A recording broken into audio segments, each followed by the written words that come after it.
When the last elevator descended and the lights went out, there was someone who stayed behind. This is a story about invisibility, dignity, and encounters that happen when no one is watching. A story to be listened to slowly, letting the heart follow and allowing hope to find space. If you believe that small gestures can change destinies, this story is for you. Before we begin, if this story touches you at any point, please subscribe to the channel, leave your like and comment where you are watching from. Your presence here keeps these stories alive. Now, take a deep breath and let's begin. When the last elevator went down, she was just beginning. The corporate building changed its skin at night. By day, it was made of overlapping voices, ringing phones, hurried laughter in the hallways, and the firm steps of those who believed they knew exactly where they were going. At night, it became a different place. A silent body, almost shy, lit by cold lamps and the distant reflection of a city that refused to sleep. She knew this transformation better than anyone. She knew the exact moment the last employee hurried out, fiddling with their phone, already with their mind far away. She knew the sound of the automatic doors closing and the dry click that marked the end of the workday, for everyone except her. Her shift began when the world seemed to end. She pushed the cleaning cart carefully, as if the silence were fragile. Each corridor had a different smell, a different story. Some rooms still held the expensive perfume of someone important. Others smelled of cold coffee and fatigue. Some desks were too neat. Others piled high with papers, forgotten mugs, photographs turned face down. She cleaned everything with the same respect, not out of obligation. But because she had learned, too early, that taking care of what's in front of us is a silent way to keep existing, her uniform was simple, always clean, always the same. There was no name embroidered on the chest, never was. At first, that bothered her. Later, it became just another detail of someone used to not being called. No one asked her name, no one asked if she was okay. She was a presence without identity, work without a face, someone who was part of the building without ever really belonging to it. While cleaning one of the meeting rooms, she looked at the empty chairs around the large glass table. There, during the day, important decisions were made. Lives were changed. Contracts were signed with elegant pens. At night, only fingerprints remained on the glass. She wiped them away with slow, circular movements, almost too careful. Sometimes she wondered what it was like to have the power to decide destinies. Soon after, she pushed the thought away. Dreaming was a luxury she had learned to save. She had learned to live in silence, not a peaceful silence, but the silence of someone who knows speaking too much can come at a high cost. The silence of someone who observes more than participates. The silence of someone who carries stories no one asked to hear. During her break, always at the same time, she sat by the window on the third floor. It wasn't the most comfortable spot, but it was the only place where the city still seemed reachable. From there, she could see the lights of neighboring buildings, cars passing far below, people going home, meeting someone, being awaited. She was never awaited. She opened her lunchbox carefully. The food was simple, repetitive, planned to last. Eating was a functional act, not a pleasure. Still, there was a ritual she never missed. Before the first bite, she took something out of her bag, a small photograph. The edges were worn from so much handling.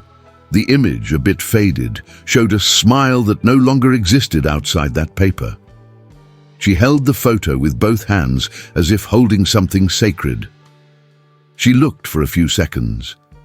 She took a deep breath. Sometimes she closed her eyes.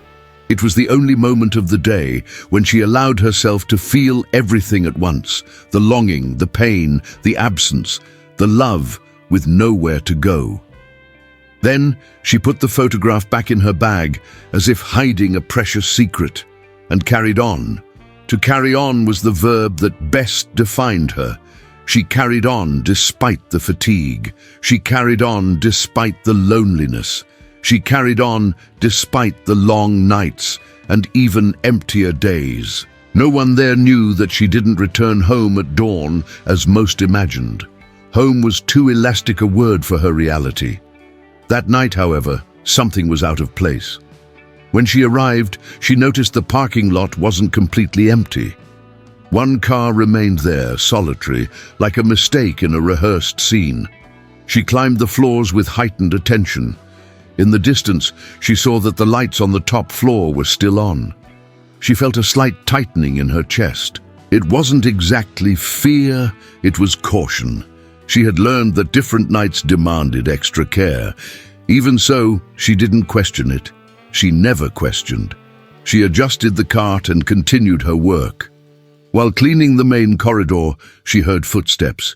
The sound echoed through the wide space, breaking the silence she knew so well. She paused for a moment. Her body reacted before her mind. She straightened up. She lowered her eyes. The footsteps drew closer. When she looked up, she saw a man she didn't recognize, and at the same time perfectly recognized. Expensive clothes but wrinkled, firm posture but tired shoulders, a face that carried more sleepless nights than she could count. He stopped too. He didn't expect to find anyone there. For a few seconds, they just looked at each other, like two people who didn't quite know what role to play in that unexpected meeting. She was the first to look away. Always was. But something in that silence was different. He didn't walk on immediately. He didn't ignore her presence. He didn't pass by her as if she were invisible. He saw her, not as part of the scenery, not as background noise, but as someone who existed. And in that brief moment, simple, almost imperceptible, something began to change. She didn't know it yet. He didn't either. But that silent encounter was the first thread pulled in a story that would slowly transform everything. They both thought they knew about loneliness, dignity, and belonging. He shouldn't have been there at that hour. The building was usually empty when he arrived too early or too late. It was one of the few certainties he still had. He liked the silence because silence didn't demand answers, didn't ask questions, didn't remind him of things he preferred to keep buried. That night, however, the silence felt restless. He'd been awake for hours. Lying in a bed too big for one person, he stared at the dark ceiling as if it could give him some explanation. Sleep wouldn't come. It hadn't come for months, maybe years. He lost count after learning that sleepless nights also became routine. He dressed without turning on all the lights, the automatic gesture of someone who no longer expected anyone, took his keys and left with no clear destination. He just drove. He ended up at the only place where his mind sometimes found rest, the building. It was curious how everyone saw that place as a symbol of success, power, and stability. For him, it was just concrete, glass, and accumulated responsibility. A monument built at the cost of hard decisions, painful concessions, and choices that, in the end, cost more than they yielded. He parked the car and stayed there for a few minutes with the engine off. He watched the lights on the top floor reflected on the windshield. That was his office, his makeshift refuge when he didn't want to go home. He took the elevator up in silence. The mirror reflected a face he knew but no longer recognized. Tired eyes, stubble. A man who had everything many desired and almost none of what really mattered. He entered the room and let his jacket fall over the chair. Walked to the window and looked down at the city. So many people living, rushing, loving, making mistakes. He felt out of that flow, as if always one step behind his own life. He tried to work, opened the laptop, closed it. Nothing made sense when the heart was at war with the mind. Then he noticed something out of the ordinary, a distant noise. It wasn't an alarm, it wasn't a machine. It was the soft sound of someone working. He furrowed his brow. He didn't remember authorizing anyone to stay so late. He thought about ignoring it, but something, maybe curiosity, maybe loneliness, made him leave the room. He walked through the empty corridors until he heard footsteps closer. And then he saw her, a woman in a simple uniform, pushing a cleaning cart with excessive care. There was something in her posture that made him slow down. It wasn't submission, it was attentiveness, as if every movement had to respect the space around her. She stopped when she saw him. He did too. For a strange moment, neither of them knew exactly what to do. He was used to being recognized immediately, to seeing in others' eyes a mix of respect, interest, or fear. In the glance she cast quickly, before lowering her head, there was none of that. There was tiredness, and something else, something he couldn't name right away. He kept walking, but couldn't shake the uneasy feeling settling in his chest. He slowed his pace, looked back.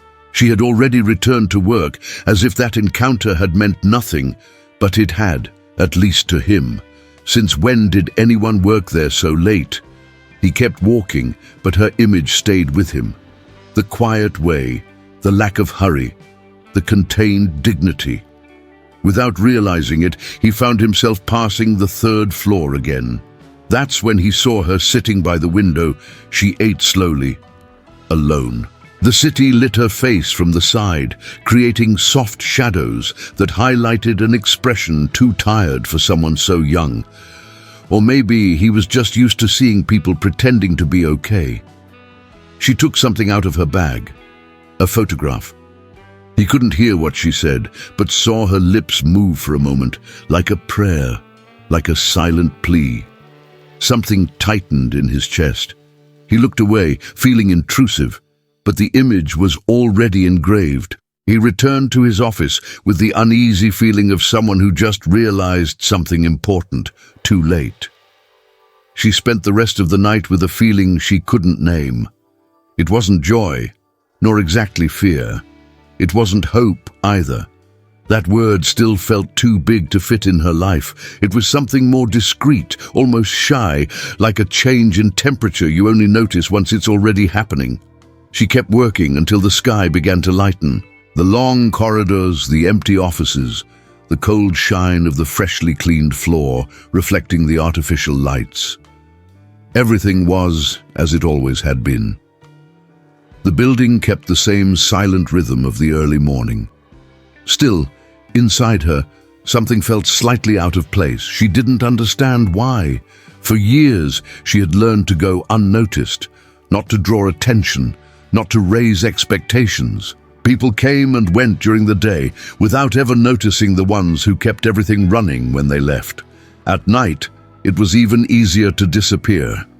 But that night, she had been seen, not as part of the scenery, not as background noise, not as someone who existed only to clean up after others. She had felt it, and that awareness now followed her like an echo that wouldn't fade. When her shift ended, she left the building with a tired body and restless mind. The morning air was cold, and she pulled her thin coat tighter as she walked to the bus stop. She sat by the window, as she always did, and watched the city wake up. People in a hurry, cafes opening their doors, cars honking impatiently. No one noticed her, and that should have been comforting. It always had been. But that morning there was a strange discomfort in becoming invisible again. She tried to think of practical things. The short sleep she would get before returning to work. The simple food still left. The bills that demanded constant attention. She thought about life organized in small survivals, carefully stacked to avoid collapsing. Still, her mind insisted on returning to that moment in the corridor. The man standing there. The attentive look. The shared silence. They hadn't exchanged words. They hadn't exchanged names. They hadn't made promises. And yet, something had happened. She arrived at the small room she rented in the back of an old house. A cramped makeshift space, but clean. There at least, she could close the door and exist without being watched.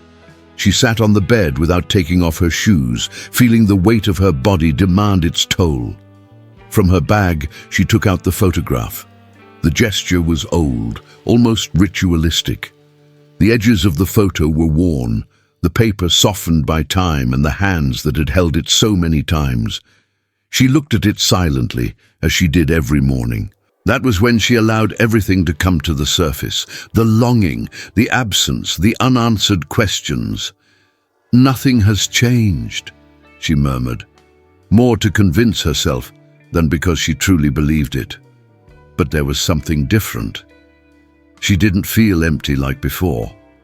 Not filled, not yet, but awake. As if a part of her that had learned to sleep to survive had opened its eyes for a moment. She lay down and closed hers too. Sleep came fragmented, light, full of loose images, endless corridors, footsteps echoing in the distance, lights on where they should be off, the constant feeling of being noticed without being invaded. When she woke, the day was already leaning toward its end. Her body ached, but there was something different in her chest. Not lightness, she was wary of things too light, but presence. She prepared for another night of work, the same uniform, her hair tied the same way, the mirror returning the usual image. Still, there was a new attention in her movements, as if she were waiting for something she couldn't define. On the way to the building, she tried to scold herself. There was no reason to build expectations. That had been just a silent encounter, a chance meeting in the early morning. People crossed paths all the time without anything changing. But when she entered the building, she immediately felt something was different. The lights on the upper floor were on. She paused for a moment, the cleaning cart in front of her. She looked down the long corridor, too brightly lit for that hour. She felt her stomach tighten lightly. It wasn't fear, it was anticipation, and that bothered her deeply. She went on.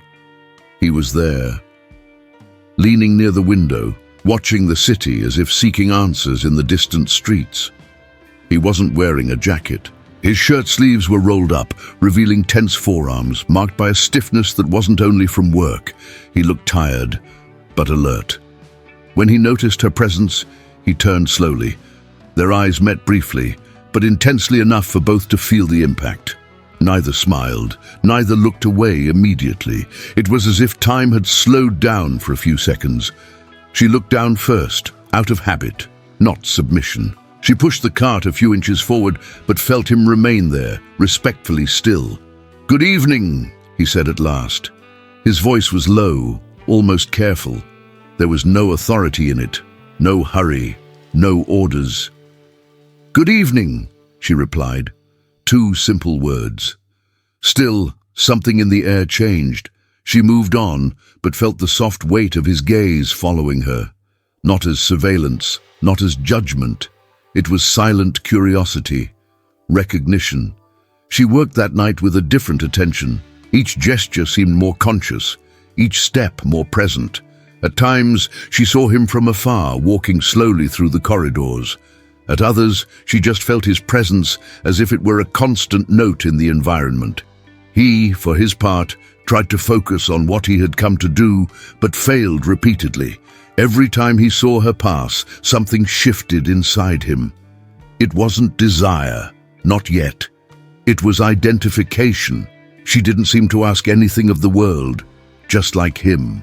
There was a silent dignity in her that disarmed him, a way of occupying space without demanding recognition, but without disappearing completely.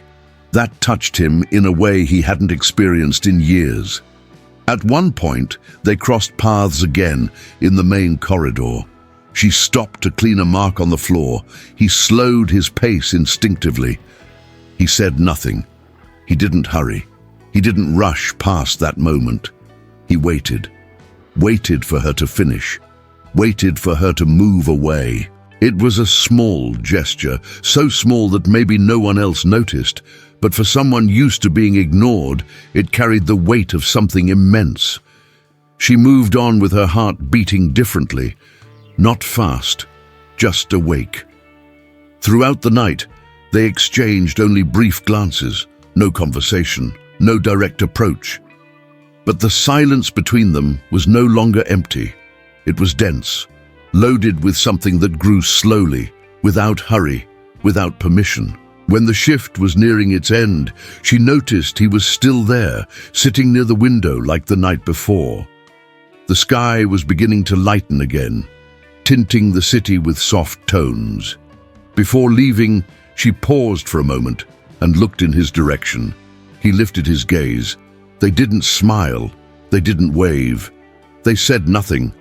But something remained between them, a kind of promise neither dared to speak aloud.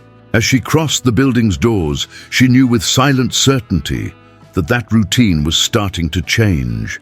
Nothing had been said, no names exchanged, no stories told, and yet two worlds that should never have touched had recognized each other. And that, she felt, was no passing detail. It was the beginning of something growing precisely in the space between what was left unsaid and what could no longer be ignored. The next day, something broke the silent balance they had created. She noticed it even before entering the building. There was unusual movement in the lobby, low voices, hurried footsteps, the distant sound of a phone ringing past normal hours. The clock on the wall showed a time that, for most people, meant rest. For her, it was just the beginning. She pushed the cleaning cart with extra care. She always did when something felt out of place. Over the years, she had learned that small changes almost always announced big consequences. While cleaning the second-floor corridor, she heard footsteps coming from the emergency stairs. They weren't the slow, familiar steps of the early morning. They were hurried, tense. She turned just in time to see a security guard speaking quietly on the phone, his face worried. Something was happening. She kept working, but now her senses were alert. The building no longer seemed just silent. It felt held, as if it were holding its breath. Then she saw him again. He was walking down the corridor, his expression serious, phone still in hand. He stopped when he saw her, as if for a moment he had forgotten where he was. His gaze scanned the cart, the uniform, the still damp floor from cleaning. Then it returned to her face. "Sorry," he said, his voice firm but without harshness. "Have you cleaned the third-floor room yet?" She hesitated for a second. She wasn't used to being asked questions, much less like that. People usually gave orders. "Have ye?" asked. "Not yet," she answered. "I was just about to." He nodded, seeming relieved. "I need to use the room for a few minutes. There was a problem, and I need to fix it before dawn." She nodded too. "All right." Silence. Not the dense silence of their previous encounters, a functional, practical silence.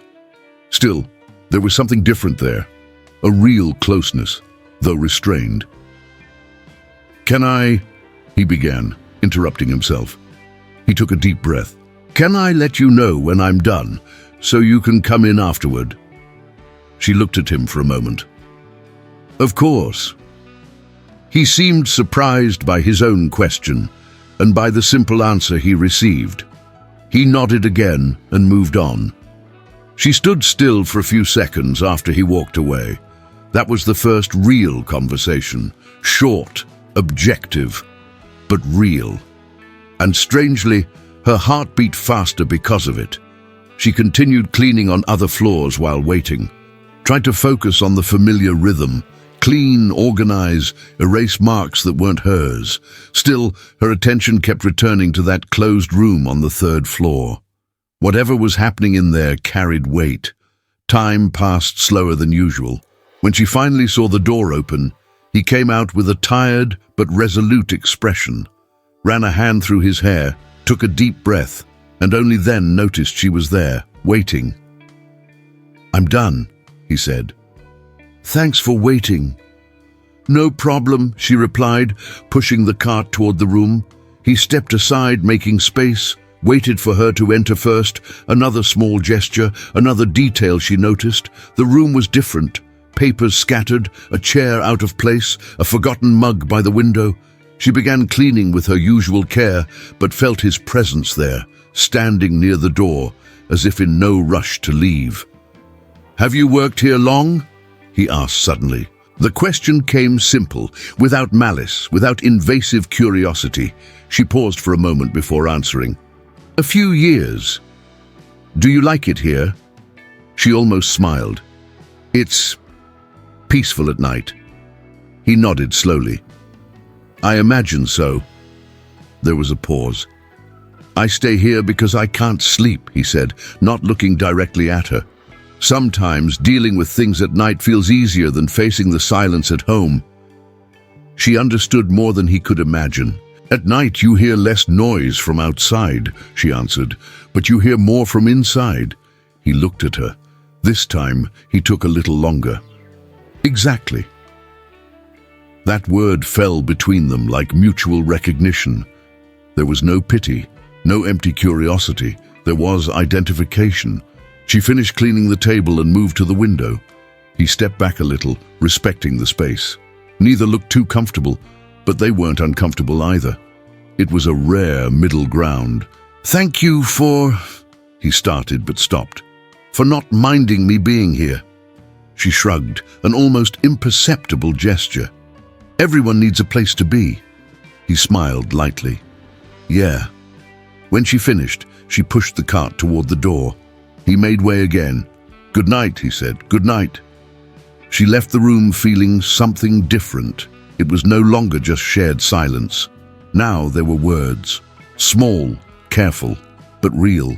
In the following days, that conversation opened space for others. Short, scattered, always respecting invisible boundaries. Sometimes he asked if the coffee machine still worked. Other times he commented on the cold of the early morning. She answered without excess, without hiding. The building stopped being just a setting. It became a bridge. And without realizing it, they both began to look forward to the night. Not for work, not for loneliness, but for the moment they would cross paths again in the corridor. They didn't know yet. But silence was no longer enough. And when silence stops being enough, something needs to be born in its place. The early morning had a different kind of silence that night. It wasn't just the absence of voices or hurried footsteps. It was an attentive, almost respectful silence, as if the entire building had decided to quietly observe what was about to happen. She pushed the cleaning cart down the 12th floor corridor with practiced movements. Every gesture was part of a ritual learned over time. The cloth folded just right, the bucket aligned, the wheels making soft sounds to avoid drawing attention. Being invisible was also a way to survive. In the distance, she noticed something unusual. The meeting room at the end, large, surrounded by glass walls, was lit up. The white light cut through the dark hallway like an unexpected invitation. Normally, at that hour, the floor would already be empty. Executives left early when they could. Assistants rushed out before midnight. Interns disappeared even earlier. She slowed down. She thought about coming back later. She thought about pretending she hadn't seen it. She thought about following the silent habit she had learned over the years. The less noticed, the better. But something, maybe curiosity, maybe tiredness of disappearing, made her continue. She swiped her card, pushed the glass door open, and stepped inside. He was there, sitting at the long meeting table, surrounded by papers, charts, and a cold cup of coffee. His tie was loose, sleeves rolled up to his forearms. His body leaned forward, revealing the weight he carried, not just work but decisions that wouldn't let him rest. When he heard the soft sound of the cart's wheels, he lifted his head. Their eyes met. For a moment, neither moved. It wasn't a sudden encounter, it was slow, human, filled with a silent recognition neither could explain. As if, in some strange way, that face wasn't entirely new. She looked away first. She always did. Lowered her head, moved to the nearest table and began cleaning, focusing on the cloth's movements as if they were the most important thing in the world. Still, she felt his presence, not invasive, but attentive. "May I stay?" he asked, his voice low, almost careful. She lifted her eyes, surprised by the question. Few people asked her anything. "Of course," she replied with a slight nod. "It's no trouble." He nodded, as if asking permission for something bigger than occupying that room. Time passed strangely after that. She cleaned the tables. He organized papers. Sometimes their glances crossed briefly. Other times they remained silent, each respecting the other's space. But it wasn't an empty silence. It was a silence full of things left unsaid. "Do you always work this late?" he asked after a while, without taking his eyes off a report. She thought before answering. "Almost always." "It must be lonely," he said carefully. She smiled faintly. There was no bitterness in that smile, only acceptance. "You get used to it." He looked up again, watching her more attentively now, not judging but trying to understand. "I stay late almost every day," he said. "Funny. We've shared the same space for so long and never really seen each other." She paused for a second. "Never really seen each other," she repeated softly. "That's true." He smiled, a small, sincere smile, almost relieved that someone understood. She finished cleaning the table and moved the cart closer to the wall, as if allowing herself to stay there a little longer. There was no hurry. For the first time in a long time, she didn't feel like disappearing. "Can I ask you something?" he said. "Sure. You seem different." She raised an eyebrow, curious. "Different how?" He hesitated, searching for the right words. "I don't know how to explain. It's like you're always here, but nobody notices." She let out a low laugh, almost a whisper. "Usually, people don't even try to explain." "Sorry," he said quickly. "I didn't mean to sound weird." "You didn't," she assured him. "Just unexpected." The silence returned, but now it was more intimate. He took a deep breath, as if gathering courage for something simple but important. "I think it's time I do this," he said. "My name's Daniel." He extended his hand a little awkwardly, as if unsure whether the gesture was appropriate. She looked at the hand for a few seconds. Human touch always stirred a strange mix of comfort and fear in her. Still, she reached out hers. "Nice to meet you, Daniel," she said. "I'm Evelyn." The name hung in the air for a moment. Daniel repeated it silently. Evelyn. It wasn't just a name. It was a presence. A sound that suddenly gave shape to the woman who had until then been just part of the background. "Evelyn," he said aloud, almost testing the word. "It suits you." She felt her face warm. "I never thought much about that." "I did," he replied, not realizing he'd spoken out loud. They both smiled, a little embarrassed. From then on, the conversation flowed more naturally. They talked about simple things: the bad coffee from the ground floor machine, the unexpected cold that week, the building that seemed to never truly sleep. Daniel mentioned he'd worked there for years, but lately, everything felt too heavy. Evelyn spoke little about herself, as usual, but mentioned that the job supported more than just bills. "Do you like what you do?" he asked carefully. She took a while to answer. "Not always," she admitted, "but I like the feeling of leaving everything in order, even when the outside world isn't." Daniel nodded slowly. "I understand that more than I'd like." The clock struck 2 in the morning. Neither of them noticed. When she finally packed up the cart to leave, there was a different kind of silence, a farewell silence. "Evelyn," Daniel called. She turned around. "Thank you for staying, for the conversation." She smiled, sincerely. "Thank you for seeing me." He swallowed hard. "See you tomorrow." She hesitated just a second. "See you tomorrow." When the door closed behind her, Daniel stayed there, staring at the reflection on the glass, feeling something he hadn't felt in a long time. Evelyn walked down the corridor with her heart racing, carrying an almost forgotten feeling. Hope, Not big, not exaggerated, but real, and for the first time in years, they both knew that night hadn't been just another. The morning arrived too early. For Evelyn, the alarm clock rang as usual, insistent, relentless, reminding her that life doesn't stop just because something different happened the night before.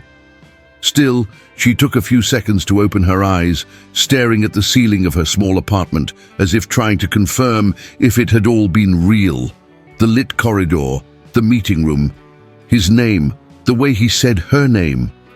She brought her hand to her chest, feeling her heart race slightly. "Nonsense," she murmured to herself, sitting up in bed. But it didn't feel like nonsense. As she got ready for another day, she noticed details she usually ignored. She chose a blouse, a little less worn, tied her hair more carefully, not out of vanity, but out of respect, for herself, for the new feeling that had been quietly following her since dawn. At the building, the day went on like any other. Rushed executives, crowded elevators, conversations interrupted by vibrating phones. Evelyn moved among them as she always had, silent, efficient, invisible. But inside, something was different. There was a timid, almost childish expectation she tried to keep in check. She didn't expect to see him. She told herself that over and over. She didn't expect. But when the clock struck the end of the workday and the building began to empty, her heart beat stronger than it should. Daniel spent the whole day trying to convince himself that the previous night meant nothing. Accumulated work did that to the mind, he told himself. Fatigue created illusions. Simple conversations seemed profound when loneliness was too big. Still, by late afternoon, he found himself frequently checking the clock, cancelled a meeting, ordered a coffee he barely touched, reread the same email 3 times without absorbing a single word. Before he knew it, he was back at the building past normal hours. Again. The floor was almost empty when he stepped out of the elevator. The partially dimmed lights cast long shadows down the hallway. The distant sound of a cleaning cart echoed, discreet, almost familiar. He stopped. He could recognize that sound anywhere now. He didn't see her right away. Strangely, he felt a certain relief, as if not finding her would confirm that none of this really mattered. Still, when he turned right, there she was, calmly cleaning near the break room. Daniel felt his chest tighten. "Evelyn," he said without thinking. She looked up at the same moment. Hearing her name from his mouth had an unexpected effect. It wasn't just hearing it, it was the way he said it, as if it mattered, as if calling her was a conscious act. "Daniel," she replied with a contained but genuine smile. There was a brief awkwardness, not uncomfortable, just new. "Did you sleep well?" he asked, realizing too late it might be too intimate. She hesitated a second. "Better than I expected," she answered sincerely. "And you?" "Poorly," he confessed. "I've been thinking too much." She let out a light laugh. "I guess that makes 2 of us." Silence settled again, but it wasn't heavy. It was almost a shared secret. They walked together to the meeting room, unplanned, as if naturally continuing from where they left off. Daniel left the door open this time, a small gesture but full of meaning. "May I keep you company while you work?" he asked. "Sure," she replied, "as long as I don't get in your way." "I'll try not to." While Evelyn cleaned, Daniel organized his own mess. Sometimes they talked, sometimes they simply shared the silence. At one point, he noticed something simple but striking. She didn't seem in a hurry to leave when he was there. "May I ask you something more personal?" he said carefully. She paused her movements with the cloth. "Depends. Why do you work here at night?" Evelyn took a deep breath. "Because at night no one asks questions," she answered.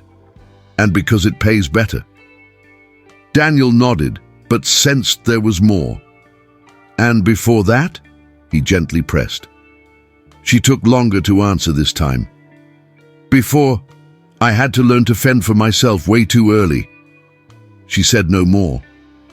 but he understood enough not to push. "You're strong," he said without thinking. She looked at him. "No," she answered calmly. "I just had no choice." The words hung in the air, heavy with truth. Daniel felt something move inside him, a mix of admiration and respect, not pity, recognition. "If one day you want to..." he started but stopped. "Never mind. You can say it," she encouraged. "If one day you want a coffee that's not from a machine," he smiled slightly. "I know a place nearby, nothing fancy, just honest." Her heart skipped a beat. "An invitation?" she asked, almost teasing. "I think so," he replied. But no pressure, Evelyn thought. Not for long, just long enough to allow herself to feel. "I'd like that," she said. "Very much." The smile that appeared on Daniel's face was spontaneous, relieved, genuine. "So it's a date." As the night deepened and they said goodbye, nothing was exaggerated. No promises, no prolonged touch, just two looks that said more than words. As she walked home, Evelyn realized something that both scared and warmed her at the same time. She was looking forward to tomorrow. Daniel, for his part, stayed in the building for a few minutes after she left, gazing at the city through the glass windows, feeling something he hadn't felt in years. It wasn't love, not yet, but it was the beginning of something worth taking care of, and both knew the next day would no longer be just any other day. Evelyn almost gave up 3 times before leaving the house. The first time was when the alarm went off too early, reminding her she had slept too little. The second was when she stood in front of the bathroom mirror, staring at her own reflection with that uncomfortable feeling of about to do something that didn't fit the life she had learned to live. The third, already with her bag on her shoulder, was when she held the door handle and thought it would be easier to just pretend nothing had happened. She was good at that, pretending. Still, she opened the door. The morning air was cold but clean. The street was starting to get busy, people heading to their usual jobs, carrying disposable coffees and distracted thoughts. Evelyn walked slowly, as if each step was a silent agreement with herself. It's just coffee, nothing more. But her heart didn't seem convinced. The cafe was just a few blocks away. Small, discreet, one of those places that don't stand out precisely because they don't try to. Wooden tables, a simple display window, the constant smell of freshly brewed coffee and bread just out of the oven, a place where no one cared about titles, names, or status. Daniel arrived first. He chose a table near the window, but not the closest one. He didn't want to seem anxious, even though he was. Since waking up, that strange feeling hadn't left him, a mix of expectation and fear.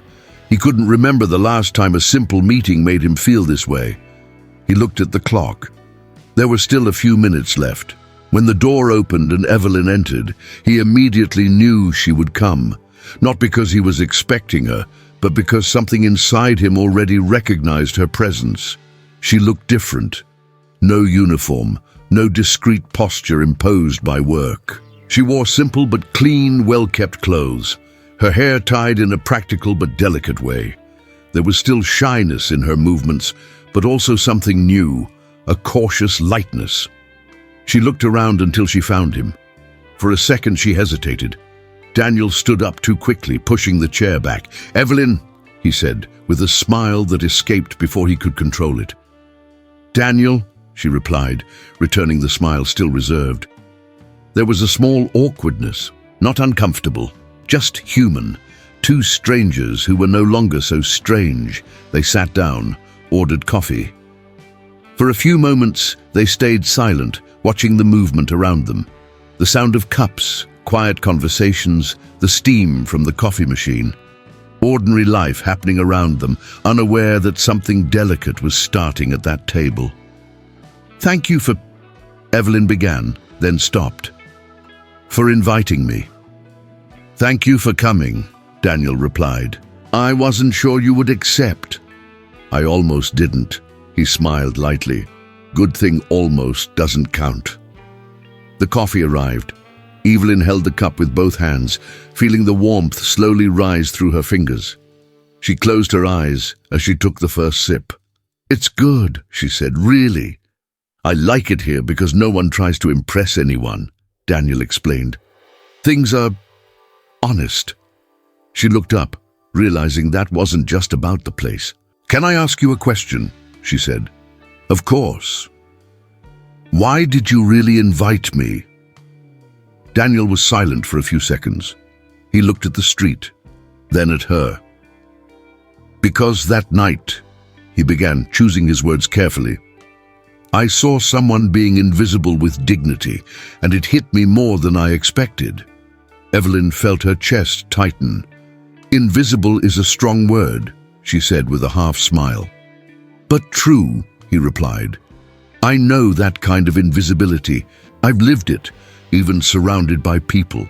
She stirred her coffee slowly. "I'm not a pretty story," she said, almost as a warning. "I don't have easy, happy endings." "Me neither," he answered without hesitation. "Maybe that's why I wanted to talk to you." Silence returned, but it was comfortable, full of understanding. "I've worked since I was very young," Evelyn began, not really knowing why.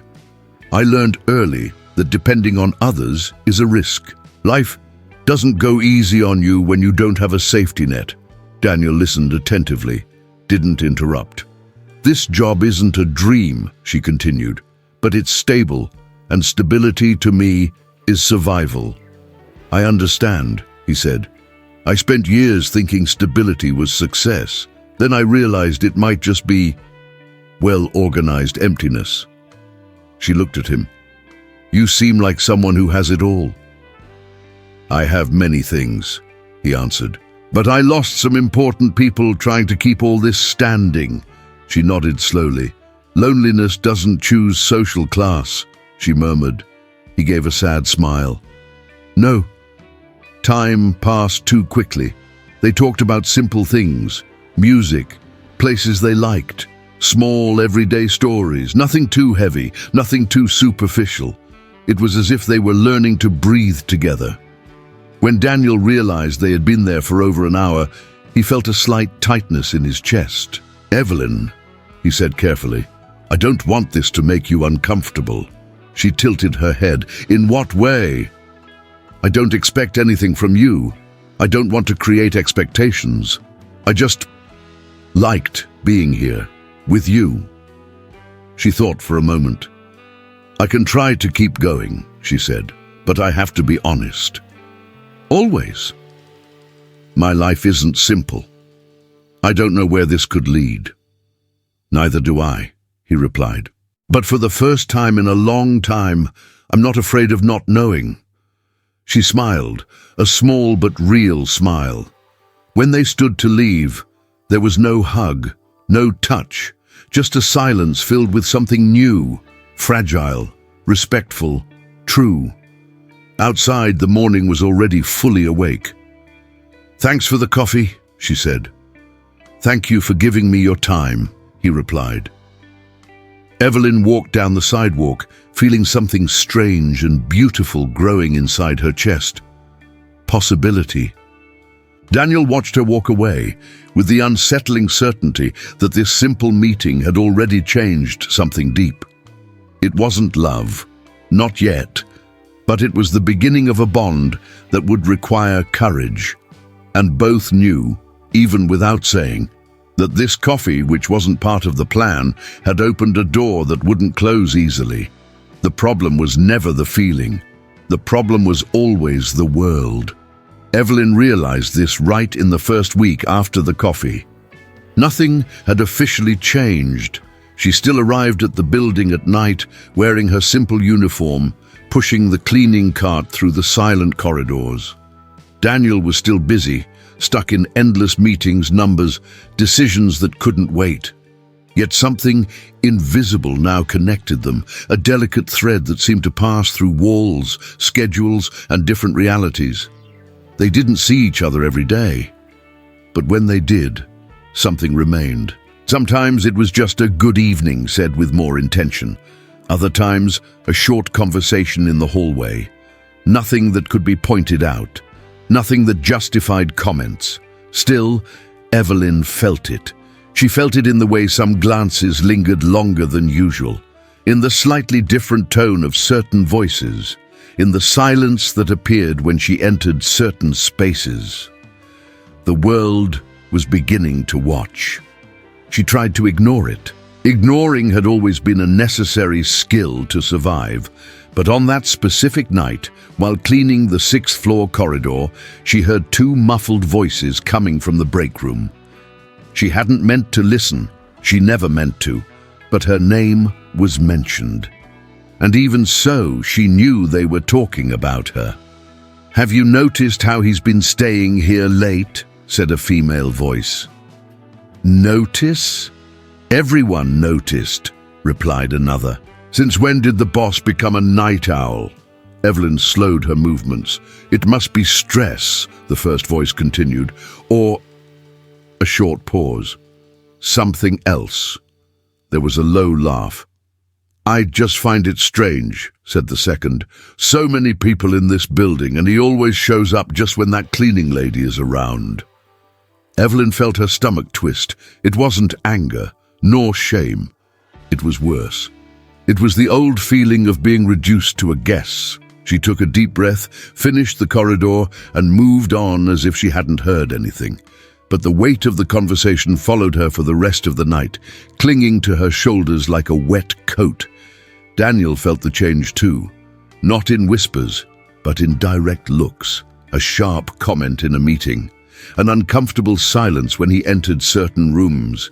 People who once spoke freely now measured their words. "You seem distracted," said one of the directors, with a tone too casual to be innocent. "I'm dealing with some issues," Daniel replied without details. "Personal issues?" Daniel held his gaze.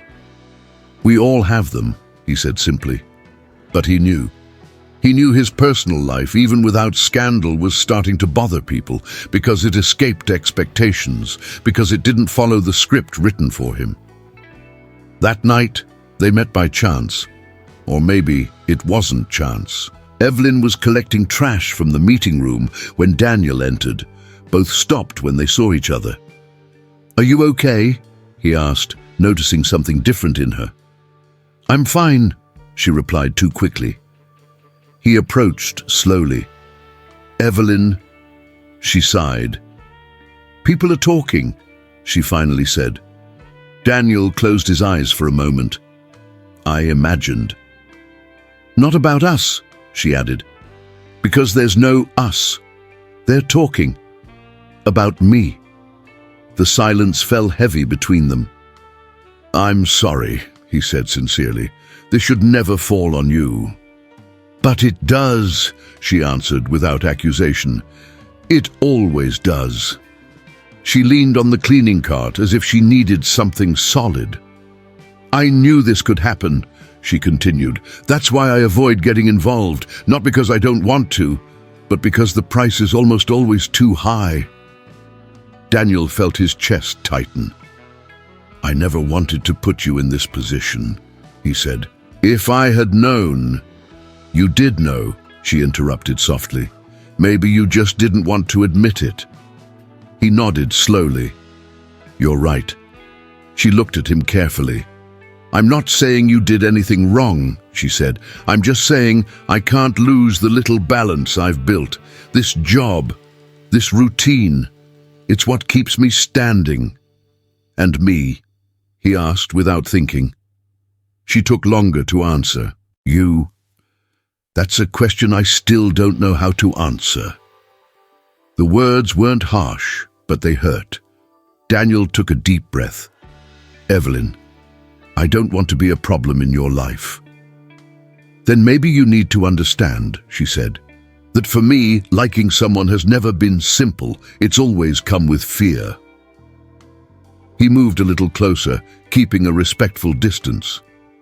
"I don't want to pressure you," he said, "but I also don't want to pretend this doesn't matter to me. She felt her eyes sting. "It matters to me too," she confessed.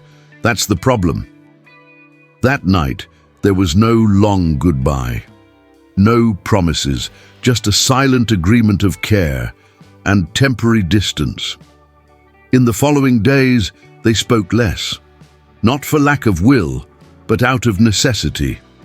Evelyn threw herself into work, trying to push away thoughts that insisted on coming back. Daniel did the same, hiding behind commitments and meetings. Both pretended to be fine, but their bodies didn't pretend. Evelyn lost her appetite, slept poorly. Daniel found himself staring at his phone for no reason, waiting for messages that never came. Until, on a rainy night, the inevitable happened. The building was almost empty. The rain hit the windows hard, distorting the city lights. Evelyn was finishing the last floor when she heard hurried footsteps. Daniel appeared in the hallway, visibly tired. "I tried to stay away," he said bluntly, "but I couldn't." She closed her eyes for a moment. "Daniel, I know the world weighs heavier on you," he continued. "I know you have more to lose, but pretending it doesn't exist, it's consuming me." She looked at him, feeling her heart race. "The world doesn't change because we feel something beautiful," she said. "Sometimes it tightens even more." "Then let's tighten together," he replied firmly. "I don't promise it'll be easy, just that I'll be here." The silence that followed was long. Evelyn felt tears fall before she could stop them. "I'm scared," she confessed. "Scared to believe, scared to fall." Daniel took a step forward. "Me too," he said. "But I'm tired of running from everything that matters." She took a deep breath. She didn't say yes. She didn't say no. She just let him stay there. And that rainy night, between glass walls and exposed hearts, they understood one essential thing. The world could watch, could judge, could pressure. But what was starting there wasn't weak. It was just fragile, and fragile things, when cared for, can become the strongest. Some decisions are never announced. They don't come with speeches, nor with dramatic tears, nor with clear goodbyes. They happen in silence, in the tight space between what is desired and what is feared. Evelyn spent the whole day with that feeling. The building seemed bigger than ever, the hallways longer, the rooms colder. She carried out her tasks with her usual efficiency, but something inside her was in constant conflict. The conversation from the night before echoed in her mind like a persistent whisper. "Then let's face it together." She didn't know if that was a promise or a risk. Maybe it was both. While cleaning the break room on the 8th floor, she noticed something different in the air. A strange, contained atmosphere. People left earlier than usual. Conversations stopped when someone approached. There was expectation, and it wasn't a good one. She didn't take long to find out why. At the end of the corridor, she heard firm footsteps and low voices. She instinctively stopped when she recognized Daniel's tone, serious, controlled, that way he used when something important was at stake. "That wasn't on the agenda," he said. "Now it is," replied another male voice, cold. "The company needs stability, an image." Evelyn felt her stomach sink. She shouldn't be listening. She never allowed herself to listen. But her body didn't obey. "You know this could become a problem," the voice continued. "Comments, speculations. The press loves this kind of narrative." "There's nothing wrong happening," Daniel said firmly. "Not wrong," the voice answered, "but inconvenient maybe." The silence that followed was heavy. "We're talking about limits," the man concluded, "and choices."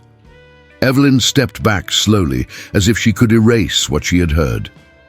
But it was already too late. She understood. That night, Daniel also felt the weight of the inevitable. The meeting wasn't long, but it was clear. No explicit threats, none were needed. The message was given between the lines. Some closeness comes at a high cost. And in the game he was involved in, the price always fell on those with less power. He left the room with his jaw clenched, feeling something he knew well, the silent anger of someone who has to choose between what is right and what is convenient. When he found Evelyn later in the corridor, he immediately noticed something had changed in her. "Are you okay?" he asked, already knowing the answer was no. She nodded, but didn't smile. "Can we talk?" she said. He felt his heart tighten. "Of course." They went to a discreet space, away from open doors and cameras. Evelyn rested her hands on the cleaning cart, as if she needed to hold on to something real. "I heard," she said without beating around the bush. Daniel closed his eyes. "Evelyn, No," she interrupted with surprising calm. "No need to explain, I understood." He took a deep breath. "I won't let them hurt you," he said. "If necessary, Don't do that," she asked, finally lifting her gaze. "Don't sacrifice your life for something we don't even know what is yet." "It's not something," he replied. "It's you." The words hung between them, heavy with meaning. Evelyn felt a lump form in her throat. "Daniel," she said softly, "I spent my whole life being the easiest option to discard. I can't be the reason someone loses everything." "You're not a problem," he said firmly. "The system is." She smiled sadly. "The system always wins," she answered. "At least in my world." There was a long silence. "What are you saying?" he asked, already fearing the answer. Evelyn took a deep breath. "I'm saying I need to take a step back." The words hurt more than she expected. "For how long?" he asked. "I don't know," she answered honestly. "Maybe until I understand if I can exist in this without losing myself." Daniel ran his hand over his face, visibly shaken. "What if I say I don't want that?" he asked. "Then I'd say that, for the first time, someone wanted to stay," she answered. "And that already means more than you imagine."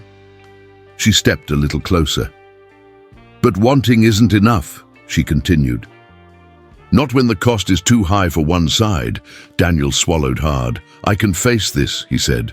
"I know," she replied, "but I don't want to be the battle of your life." The decision was being made there, not with shouts, not with slamming doors, but with respect and pain. "Shall we pretend nothing happened?" he asked, almost in a whisper. "No," she replied. "Let's pretend it's just not the time yet."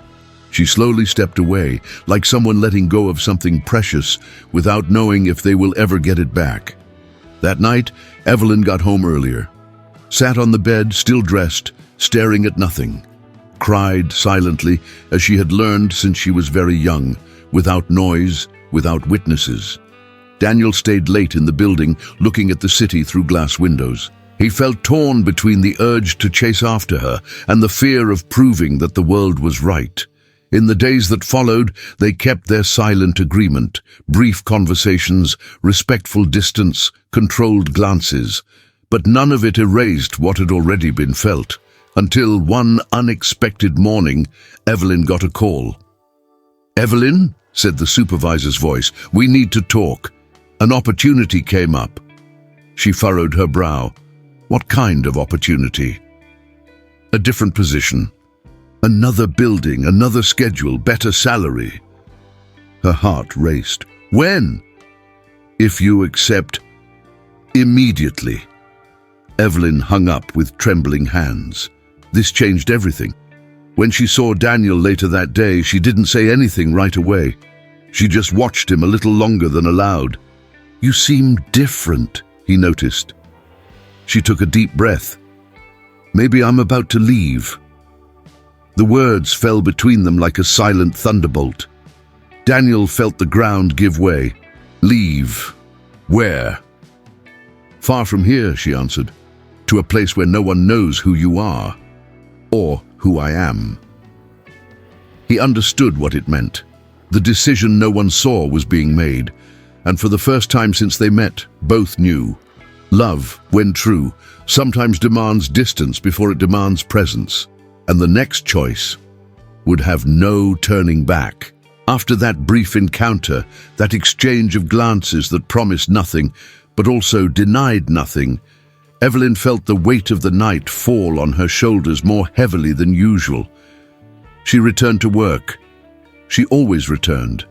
The hallway still needed cleaning, the rooms still held traces of the day, the trash bins still needed emptying. The building didn't stop just because something inside her had shifted a little. She pushed the cleaning cart with her usual care, but there was something different in her movements. It wasn't hope. Not yet. It was a kind of new awareness, almost uncomfortable, like when you realize something that seemed immutable might not be. She finished the last floor close to dawn. The lights were turned off one by one.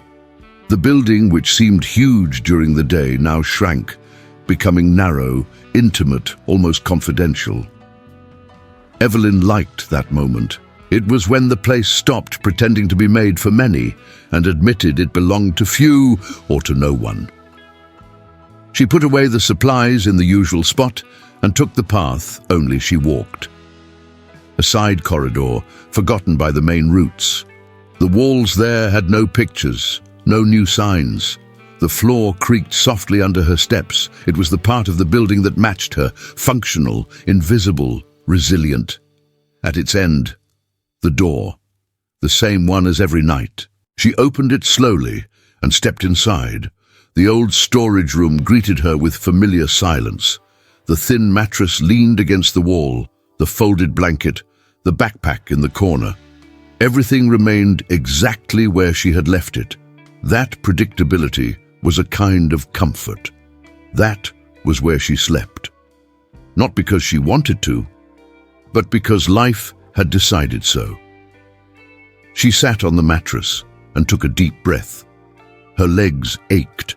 Her feet burned inside worn-out shoes. Still, there was a discreet relief in knowing she didn't have to go any further, that she didn't have to face empty buses, cold streets, or doors that wouldn't open.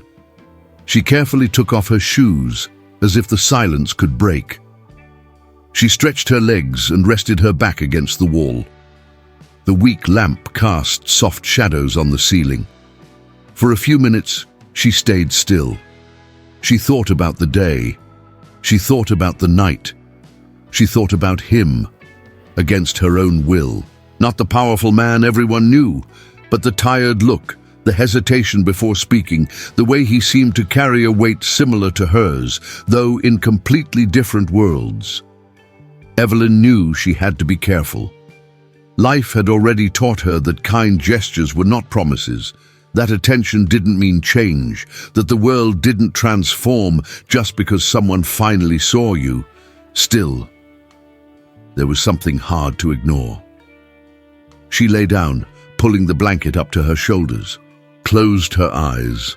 The building emitted its nightly sounds, distant humming, the soft creak of the structure adjusting to the cold. It was almost like a collective breath. She was part of it.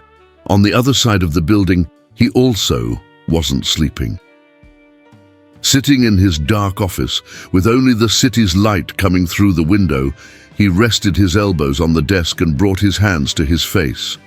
Her image appeared without warning, her silence, the way she moved without taking up space. Something was wrong with that, not with her, but with the fact that no one seemed to have noticed before. He stood up and wandered aimlessly through the corridors. He wasn't looking for anything specific. He was just trying to understand why that discreet presence had crossed his defenses so easily. That's when he realized. A faint light. He stopped in front of a door that had never caught his attention. There was no identification. No reason for him to be there. Still, something made him hesitate. He knocked. Inside, Evelyn woke up startled. Her heart raced. She sat up quickly. That door was never knocked on. Never. She took a deep breath before answering. 1 second. She opened just enough to see him. His eyes scanned the simple space behind her, the mattress, the blanket, the absence of any sign of a conventional home. The shock was silent, respectful, and profound. I'm sorry, he said softly. I didn't know. She held the doorknob firmly. "It's okay." That was always what she said. The silence that followed said much more. He understood without questions, without judgment, without advice. "Good night," he said, stepping back. "Good night." When the door closed, Evelyn rested her forehead on the wood for a few seconds. Her heart beat strongly, but there was no fear there. There was exposure. For the first time, someone had seen not only her work, but the limit of her life. On the other side, he walked away feeling a new weight on his chest. The building had never seemed so big, nor so unequal. That night, Evelyn slept on the same mattress as always, but the silence was no longer exactly the same. And without knowing it, both had crossed an invisible line, one of those that once crossed changes everything slowly and forever. Morning arrived without warning. There was no alarm clock, no hurry, no clear routine. Just the faint light filtering through the small high window of the forgotten corridor and spilling across the cold floor of the old storage room. Evelyn opened her eyes slowly, as she did every day, trying for a few seconds to remember where she was. Not because she didn't know, but because that brief moment was the only time she could still pretend another life. The mattress was thin. Her body protested. Still, she rose silently. She folded the blanket with excessive care, as if that were a gesture of dignity. She put everything back in the usual place. No one needed to know she had been there. The building needed to wake up clean, functional, impersonal. She did too. She washed her face at the basement sink, watching the tired reflection in the mirror. There were new dark circles, not from physical tiredness, that was old, but from restlessness. The previous night would not leave her mind. His look, the silence, the way he hadn't asked anything, but seemed to understand everything. Evelyn took a deep breath. She couldn't afford to overthink. She went up to the ground floor before the first employees arrived. The building slowly came to life. The sound of the elevator, the smell of coffee, voices blending in the hallways. She became invisible again, as she always had been. But something was different, not in the building, in her. During the morning, she noticed glances that hadn't existed before. Not open curiosity, but brief attention. People who said good morning almost out of habit, but who now seemed to notice her presence for an extra second. She couldn't explain it. She kept cleaning, organizing, taking care of what no one wanted to. The work went on the same. The world didn't. On the other side of the building, he had arrived earlier than usual. He entered with slow steps, observing everything with new eyes. The hallway he always crossed without thinking now seemed to carry stories. The silence between one room and another felt heavier. He passed the floor where he had seen her for the first time that night and unknowingly slowed his pace. She was there, cleaning a table with slow, focused movements. She didn't notice his presence right away. He stood still for a few seconds, feeling strangely out of place, like someone invading a space that didn't belong to him, even though he owned it on paper. When she looked up, they recognized each other immediately. There was no fright, no embarrassment, just a silent understanding. He nodded simply. "Good morning." The voice was low, controlled. "Good morning," she replied. Nothing more. And yet, that was enough for both their hearts to beat a little faster. He kept walking, but her image stayed. He spent the rest of the morning in meetings he couldn't quite follow. People talked about numbers, deadlines, goals.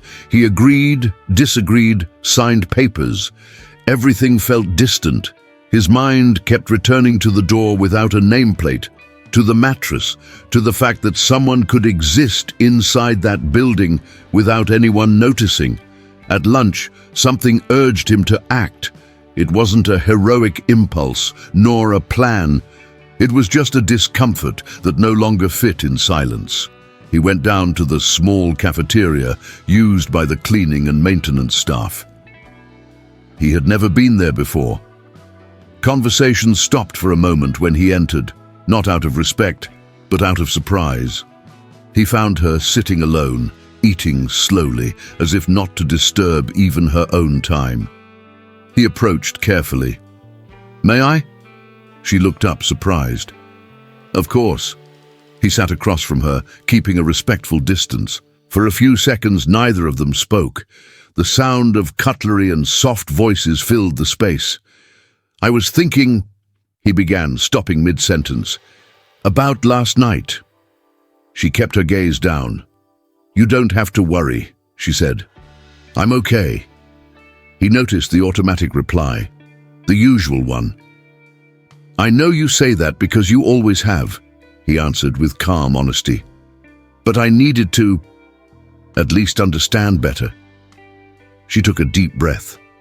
She didn't explain everything, didn't tell her whole story, didn't speak of losses or long sleepless nights, but for the first time, she didn't completely evade. "This building ended up becoming the only possible place," she said simply. "It's not ideal, but it's safe." He nodded slowly. "It shouldn't be like that." She lifted her eyes firmly for the first time. Many things shouldn't be. That disarmed him. There was no victimhood, no blame, only truth. After that lunch, something changed permanently, though invisible to everyone else. He began to observe more. She began to protect herself less. In the following days, small things started to happen. A coffee left on her desk, no note attached. A request for her not to clean a certain floor because it wasn't necessary. A longer greeting at the end of the shift, nothing explicit, nothing that could be misinterpreted, but enough to create a new layer of existence between them. Evelyn began to notice that for the first time, someone cared about her well-being, not out of obligation, but choice. That scared her. Hope had always been dangerous. On an especially quiet night, when the building was nearly empty, he stopped in front of her again.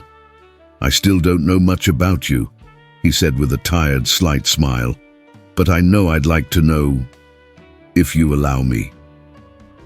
Her heart tightened. To allow meant to open up. To open meant risk. Still, something inside her, too tired of just surviving, nodded.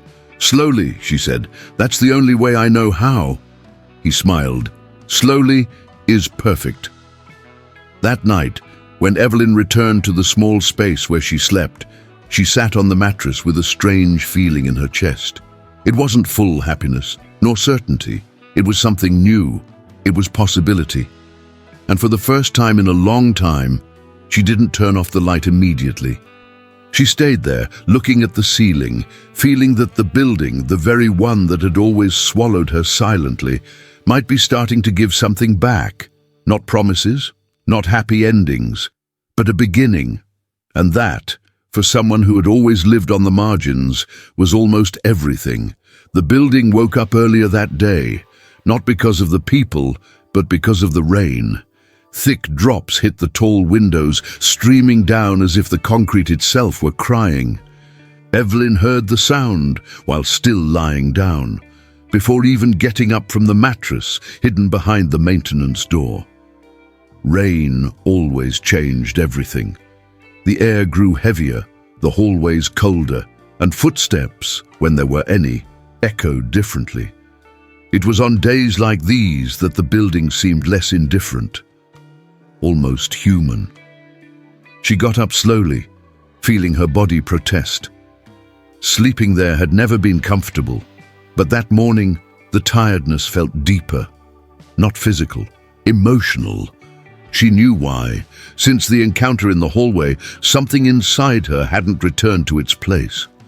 It wasn't hope. She had learned not to toy with that, nor pure fear. It was a strange kind of alertness, as if the world had blinked at her for a second and then moved on. But she had seen it, and now she couldn't pretend she hadn't. After changing, Evelyn pushed the cleaning cart out of the small space. The routine calmed her. The sound of the wheels, the smell of the products, the predictability of each floor. Still, something was different. She could feel it, as if being watched, not by cameras, but by a real attention, respectful, cautious. On the upper floor, he arrived earlier than usual. The rain had changed his plans, or maybe it was just an excuse his own body had invented to return to the building before time. He couldn't say. What he knew was that since the day before, his head hadn't been quiet. He grabbed a coffee but didn't sit. He walked down the glass corridor, watching the slow movement of the building waking up. Employees arriving, elevators going up and down, lights turning on. And then he saw her. Evelyn pushed the cart with the same care as always, avoiding invisible puddles on the freshly cleaned floor. There was something profoundly unfair in that image. A woman so attentive, so present, living on the margins of a place that only functioned because of her. He took a deep breath. This time, he didn't just watch. He went down. The encounter happened near the emergency stairs. There was no shock, no exaggerated surprise, just two paths crossing again. "Good morning," he said before she could look away. Evelyn stopped. It took her a second to respond, not out of rudeness, but genuine surprise. "Good morning," she replied softly. He noticed the tiredness in her eyes. A tiredness that didn't come from a bad night's sleep, but from years carrying the weight of existing unnoticed. "It's raining a lot," he said, pointing to the nearby window. She nodded. "Yes, the floor gets more dangerous on days like this." He smiled slightly, without irony. "You always think of everything." The phrase slipped out before he could measure the impact. Evelyn felt her chest tighten. No one had ever said that to her before. "It's a habit," she answered, looking away. There was a short silence, dense, full of things neither knew how to say. "Evelyn," he said carefully. She lifted her eyes immediately. Her heart raced, not from joy, but from fear. "How did you—" "It's on the badge," he answered quickly, noticing her discomfort. "Sorry, I didn't mean to scare you." She took a deep breath and nodded. "It's okay." But it wasn't, because hearing her name there, in that hallway, from that mouth, made something move inside her. Something old, something forgotten. "If you need anything," he started, then stopped, realizing how that sounded. "I mean, if there's any problem in the building, something that needs fixing." She understood the effort, the attempt not to invade. "I'll let you know," she replied. He nodded, and for a moment he seemed to want to say more. Ask more. Do something he still didn't know how, but he didn't. He let her go, and as Evelyn pushed the cart through the wet corridor, she felt something strange drip along with the rain outside. It wasn't sadness. It was the beginning of a question. That night, the building emptied earlier than usual. The rain kept meetings away, delayed appointments. Evelyn finished the last floor in silence, hearing only the distant sound of water and the low hum of the lights. When she returned to the small space where she slept, she noticed something different, a dry towel folded neatly over the box where she kept her things. She stopped. Her heart raced. She looked around, alert. No one there.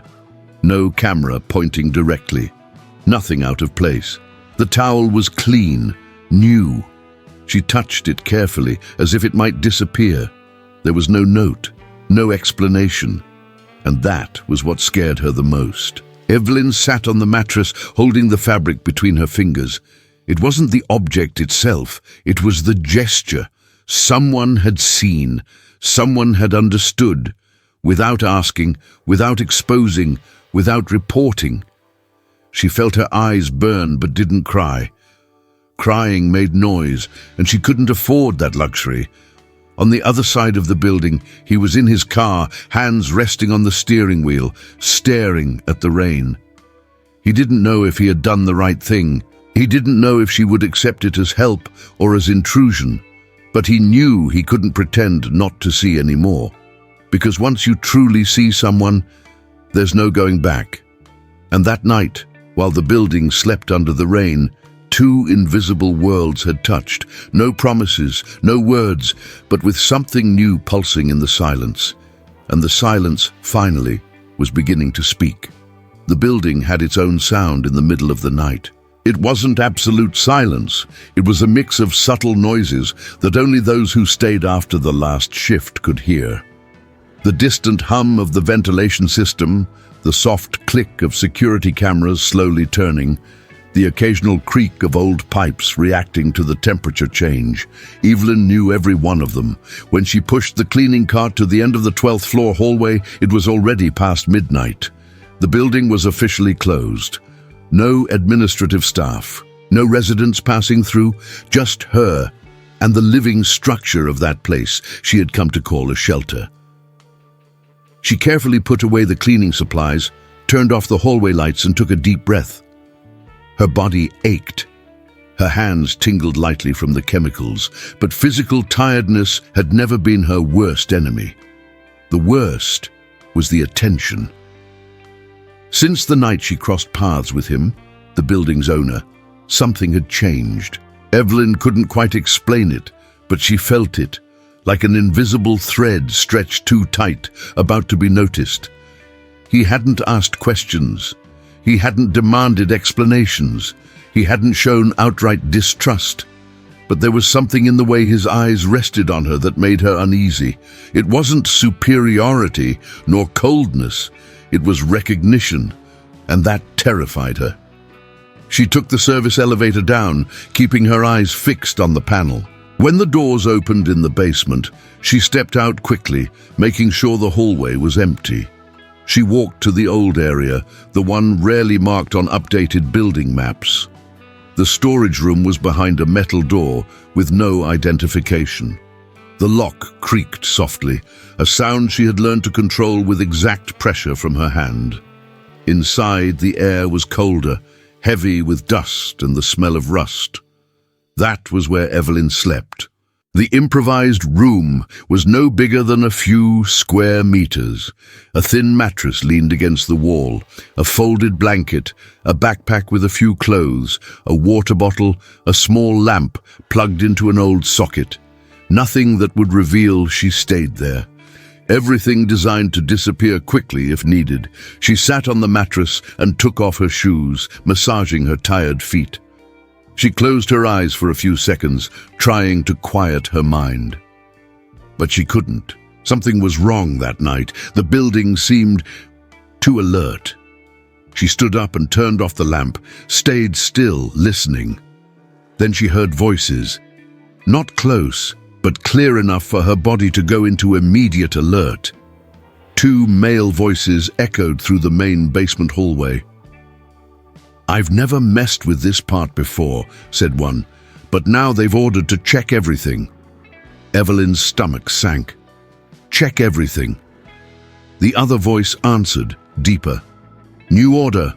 Looks like the boss wants the whole building mapped again." Boss! She didn't need to hear more. She slowly sat on the mattress, leaning her back against the cold wall. Her heart was pounding, her breath shortened. In her mind, scenarios began to form, all ending the same way: discovery. Being discovered meant questions, questions meant explanations, and explanations were something she couldn't offer without losing everything. Upstairs, on the top floor, he was awake too. The building's owner stayed in his office, the lights off, staring only at the distant reflection of the city in the glass windows. Since meeting Evelyn, something inside him refused to return to normal. It wasn't guilt, it wasn't pity, it was discomfort. He had started to notice things that had always been there, but never demanded attention before. Employees staying beyond their shifts, routines repeating without record, forgotten zones of the building used only by those who needed to hide. That night, he decided to review the security reports, not out of direct suspicion, but intuition. And when he saw the request for a full basement inspection, something tightened inside him. He knew exactly who would be affected. He accessed the cameras, saw two security guards talking, pointing at old floor plans. One of them was new, too inexperienced, too curious. Without thinking twice, he picked up the phone. "Cancel the basement inspection now," he said in a low but firm tone. "Reassign the posts. This area is not authorized for scanning today." "Is there a problem, sir?" asked the voice on the other end. There was a very brief pause. "Yes," he replied. "Administrative." And he hung up. In the storage room, Evelyn heard footsteps approaching, then stopping. Her entire body stiffened. "Order changed," said one of the voices, frustrated. "Let's get out of here." The boss cancelled. There was a muttered grumble, the sound of footsteps moving away, and then silence. The silence returned, heavier, more aware. Evelyn remained motionless for long minutes. Only when she was absolutely sure she was alone again did she allow the air to escape her lungs in a shaky sigh. She didn't know what had happened, but she knew she had been seconds away from losing everything. She lay back on the mattress, staring at the low ceiling. Her heart was still pounding. For the first time since she started sleeping in that forgotten place, she felt something different from fear. She felt protection, and that scared her more than any threat. Upstairs, he turned off the cameras and ran his hand over his face, exhausted. He knew he had crossed an invisible line. He shouldn't interfere. He shouldn't get involved. But it was already too late. "This isn't sustainable," he murmured to himself. He didn't know if he was talking about the situation or about what he was beginning to feel. When dawn came and the building came back to life, Evelyn pushed her cart through the hallways as always, invisible, silent, and yet different. Because now she knew someone was truly seeing her, and that changed everything. The morning started like any other, but nothing about Evelyn felt the same. She pushed the cleaning cart down the 12th floor corridor with the same quiet posture as always, silent steps, eyes cast down. Yet inside her, something had shifted. An invisible piece had been moved during the night. Someone had protected her. She didn't know who, she didn't know why, but she knew when, and she knew where. The storage room in the basement, her makeshift hideout, remained untouched. No broken doors, no overturned boxes, no questions asked. The new security guard had disappeared from the building as if he had never existed. Evelyn had survived too much to believe in coincidences. While wiping down the glass of a conference room, she caught Daniel's reflection crossing the hallway behind her. She stopped, didn't turn her head immediately, pretended to adjust the cloth, breathing deeply. Her body reacted before her mind, a slight tightening of her shoulders, an old alert switching on. Daniel walked with steady steps, but slowed as he passed by her. He said nothing. Evelyn felt his presence like a change in the air. Something dense, silent, attentive. When she finally dared to look up, it was too late. He was watching her, not with curiosity, with care. "Good morning," Daniel said, his voice low and controlled. Evelyn swallowed hard. "Good morning, sir," she replied, almost a whisper. He frowned slightly. He didn't like that "sir." It created too much distance, but he didn't correct her. Not yet. "Are you okay?" he asked. The question was simple, kind. But no one had asked her that in years. She took an extra second before answering. "I am." An automatic lie, learned early, perfected over time. Daniel noticed, not because she was bad at lying, but because he had learned to read silences, and her silence screamed. "If you need anything," he started, then stopped himself. He didn't want to scare her, didn't want to cross boundaries he didn't yet understand. "Let me know." Evelyn nodded, feeling her heart beat too fast for such a brief encounter. Daniel stepped away but hesitated before continuing down the hallway. She stood there until she was sure she was alone again. Deep down she knew that man was different from the others, and that left her torn between relief and fear. Daniel stepped into the elevator with the unsettling feeling that something very wrong was happening right before his eyes, and that he had been complicit in it for far too long without realizing. Since he began paying attention to Evelyn, the building seemed different.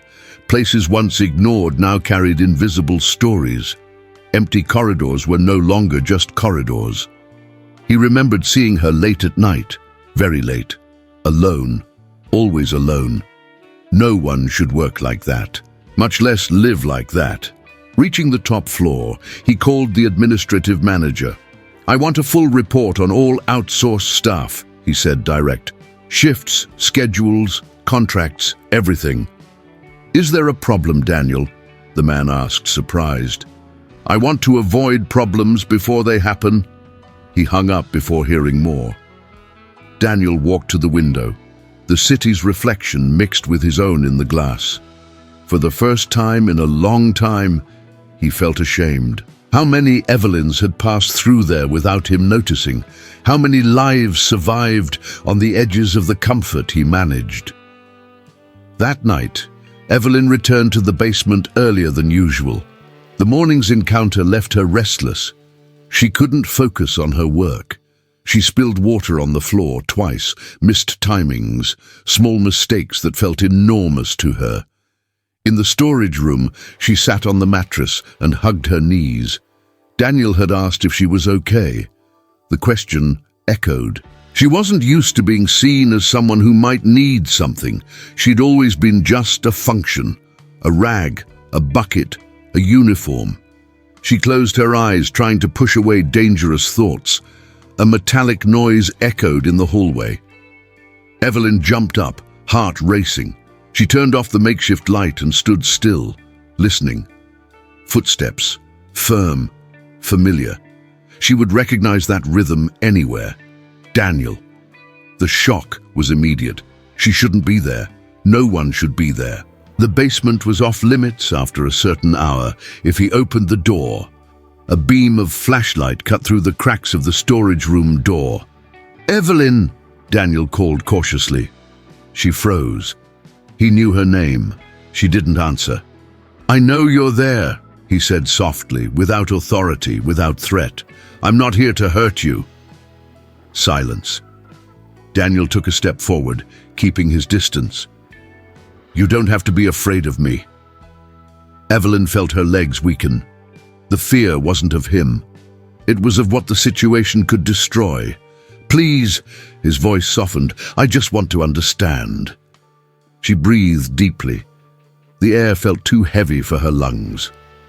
Slowly, she opened the door.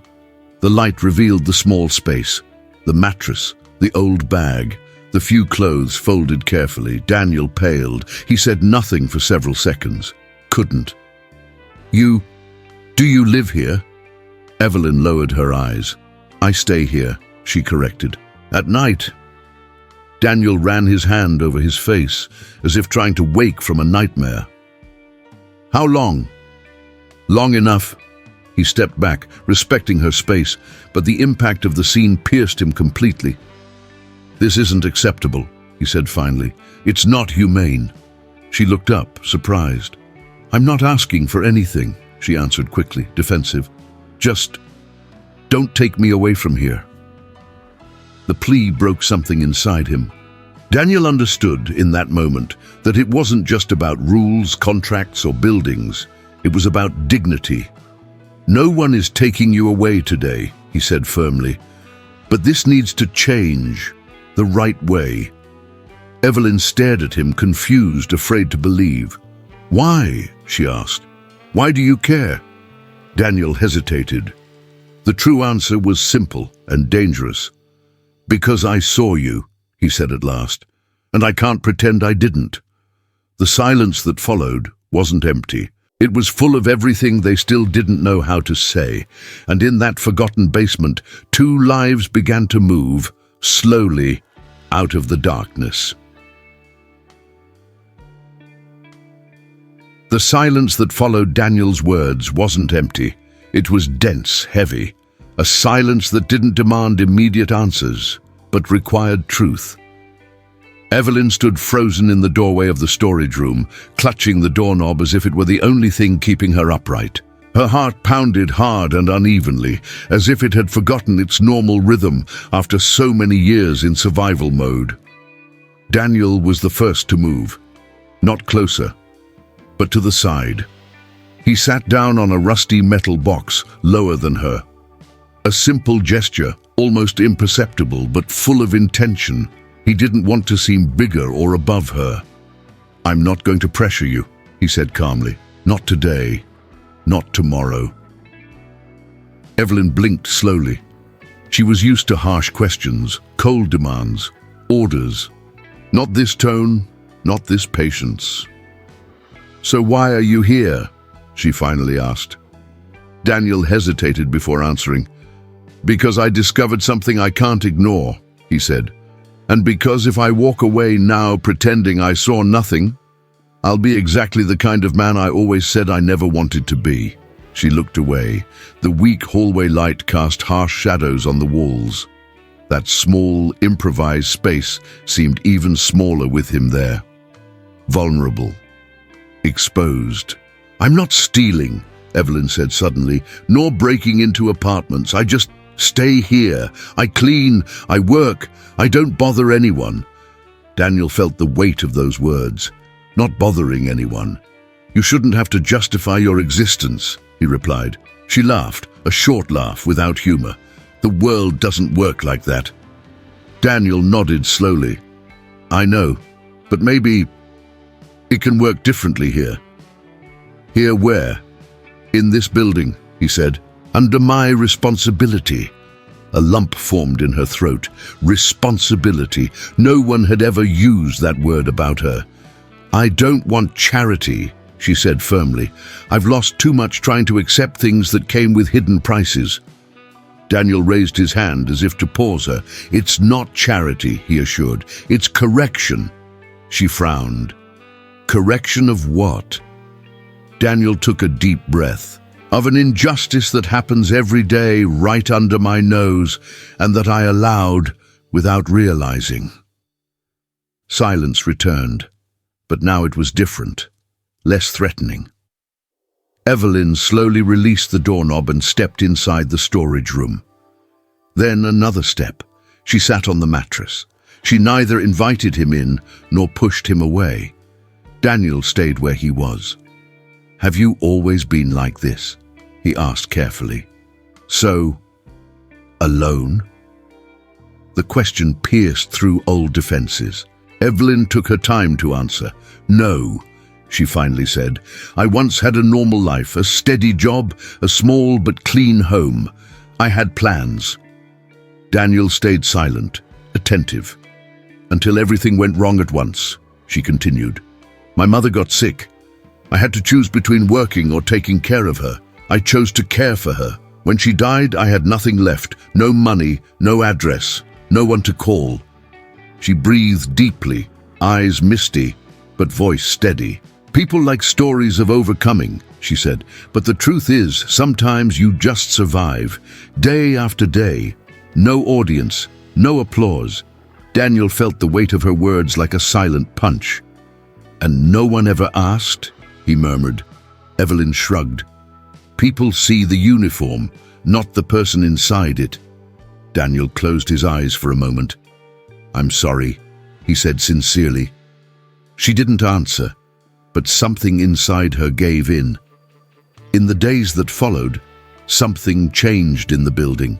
Not in an obvious way, nothing that drew immediate attention.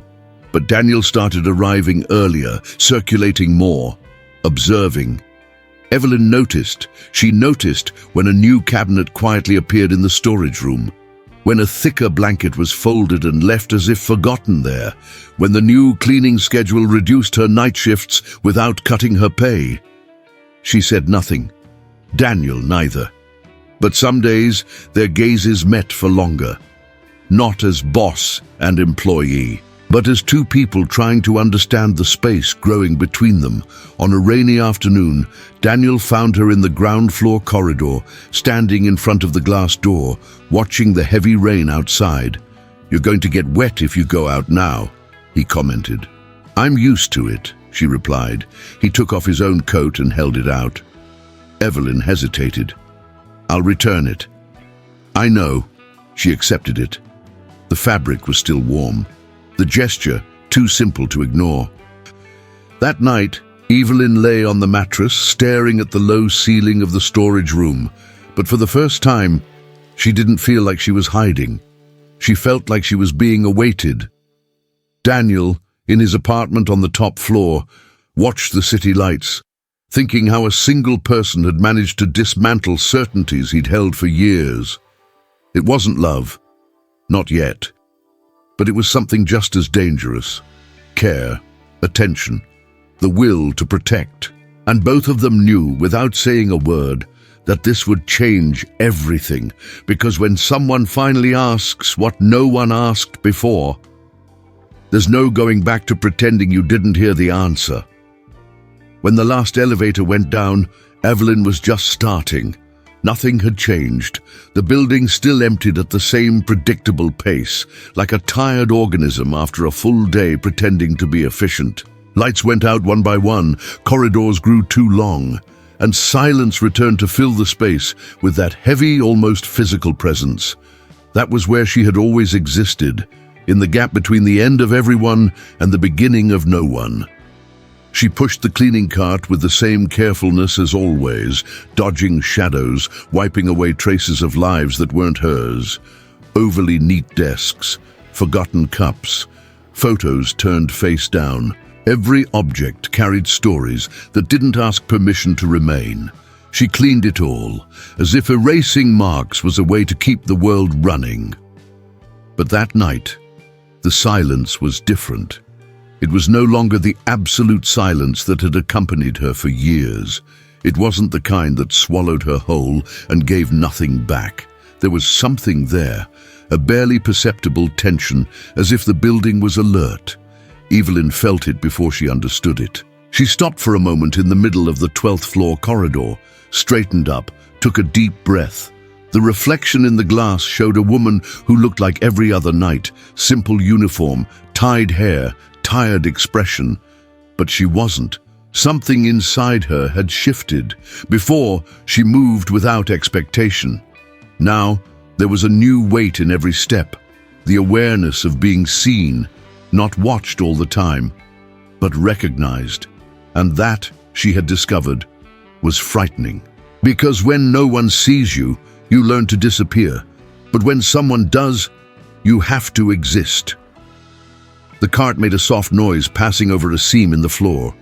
The sound echoed more than it should. Evelyn frowned. Everything seemed louder, clearer, more present. On the top floor, the lights were still on. She felt her stomach tighten. Daniel. He didn't appear every night, but enough to break patterns she had spent years building.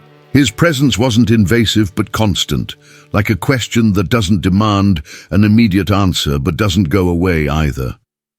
She thought about changing her path, starting in another area, delaying the encounter. She didn't. She moved forward.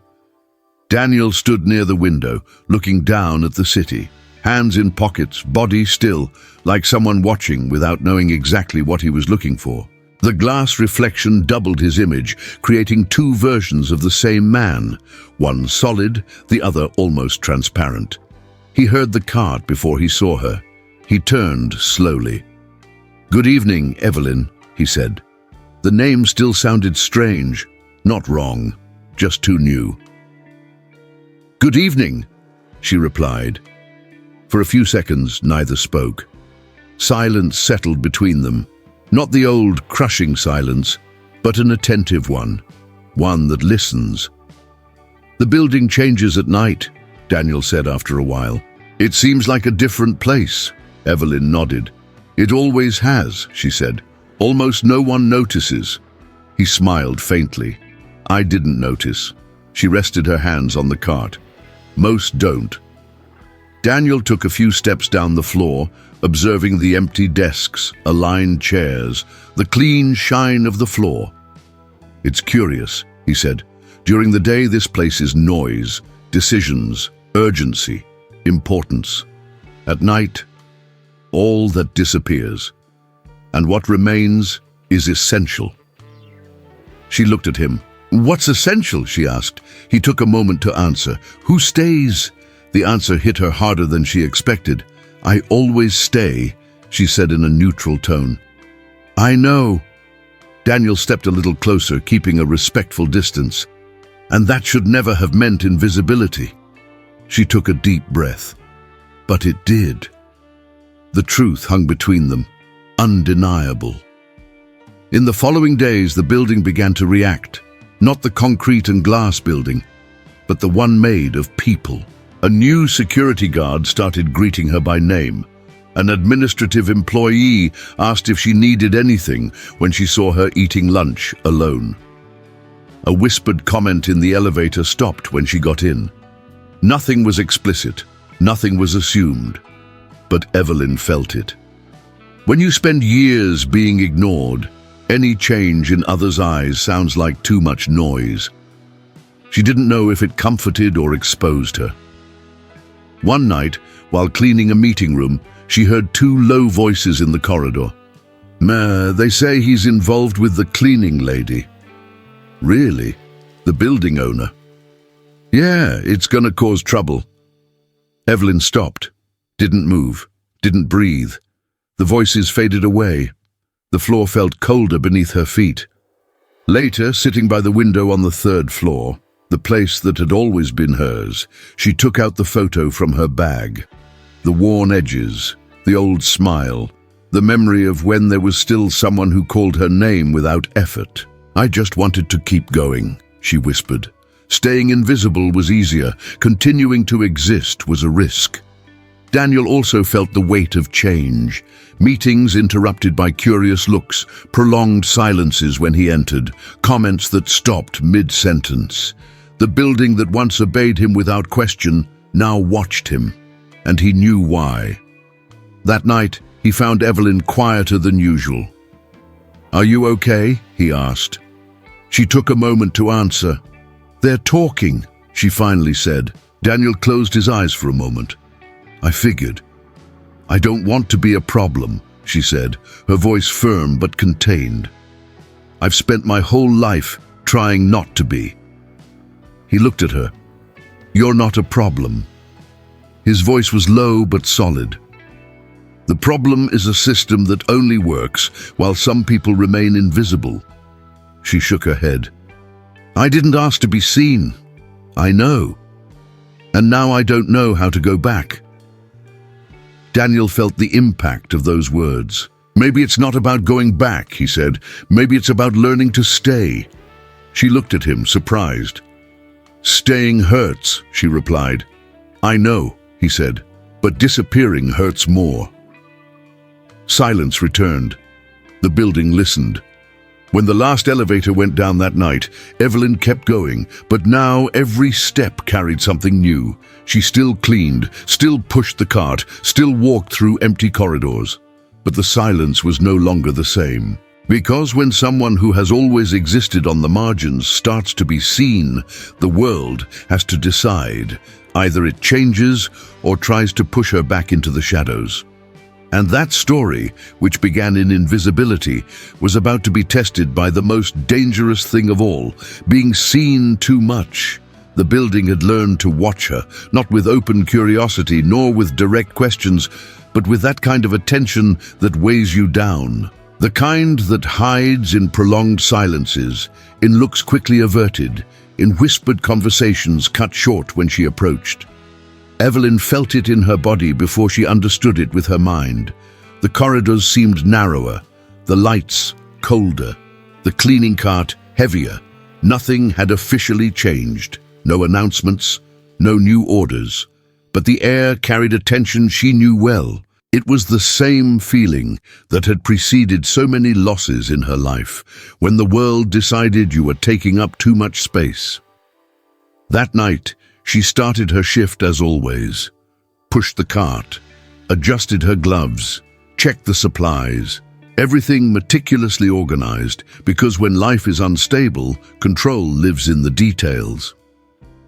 On the first floor, a woman who used to just pass by now forced a smile. "Good evening," she said hesitantly. "Good evening," Evelyn replied politely. The smile faded too quickly. She moved on. On the third floor, she paused near the window a few seconds longer than usual, not to rest, to breathe. The city was alive out there, indifferent. People heading home, being awaited, making plans. She was still there, but now not completely invisible, and that scared her. Daniel also felt the building differently. During the day, meetings that used to flow now stalled in awkward silences. One of the directors avoided looking him in the eye. Another made a snide comment about professional boundaries that had no explicit target, but a clear intention. Daniel heard it all, and for the first time in a long time, he didn't pretend not to notice. That night, he stayed at the building once more, not for work, for restlessness. He had learned to recognize when something important was about to be lost, and he wasn't going to repeat old mistakes. He found Evelyn on the 12th floor, cleaning a meeting room too big for that hour. She didn't notice him at first. He watched her for a few seconds, not out of curiosity but out of respect. The way she moved was quiet, almost ceremonial. Every gesture seemed to say, "I take care of what others abandon." "Evelyn," he called softly. She turned, reserved. "Good evening, Daniel." He noticed something different. "Did something happen?" he asked. She hesitated. "No," she answered too quickly. He didn't press immediately. He had learned that forcing answers was a subtle form of violence. "People are talking," he said after a moment. Evelyn stopped. "I know. That shouldn't be happening." She let out a short, humorless laugh.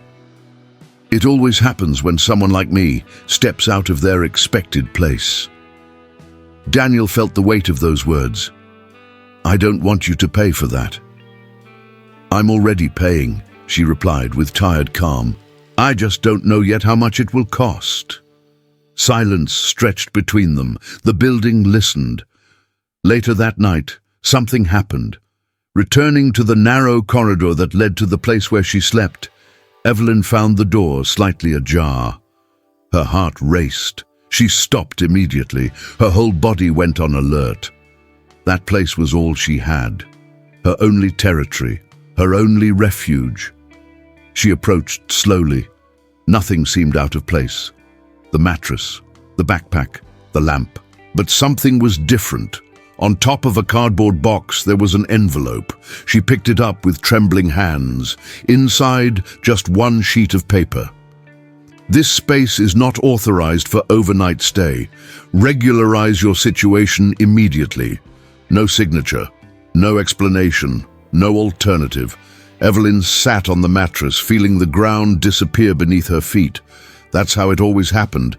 They didn't shout. They didn't accuse. They just removed. She folded the paper with excessive care, as if it could cut her. Daniel was informed the next morning. Not by anyone official, but by an old employee who pulled him aside in the hallway. "They're messing with things you might want to know about." Daniel frowned. Minutes later, he was in the internal system, checking recent orders, communications that hadn't gone through him. He found it. Not the specific note, but something worse. A silent process of regularizing unused spaces. A pretty euphemism for expelling those who should never have been there. He felt a violent tightness in his chest. That night, he went straight to look for her. Evelyn was sitting near the window on the 3rd floor, the photo in her hands. "Were you going to tell me?" he asked as he approached. She wasn't startled. "No," she answered. "I didn't want it to be your problem." "It already is." She looked up. "Daniel, this always ends like this." "Not this time," he said firmly. "You don't understand," she replied quietly. "When someone like me starts being seen, the system reacts. It pushes back, always." Daniel knelt in front of her, ignoring protocols, titles, invisible looks. "Then let it react, with me here." She felt her eyes sting. "I can't ask that of you." "You're not asking, I'm choosing."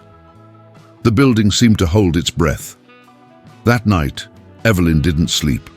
Not on the mattress, not in the corridor, not anywhere.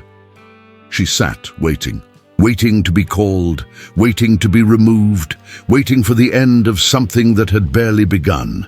But the end didn't come.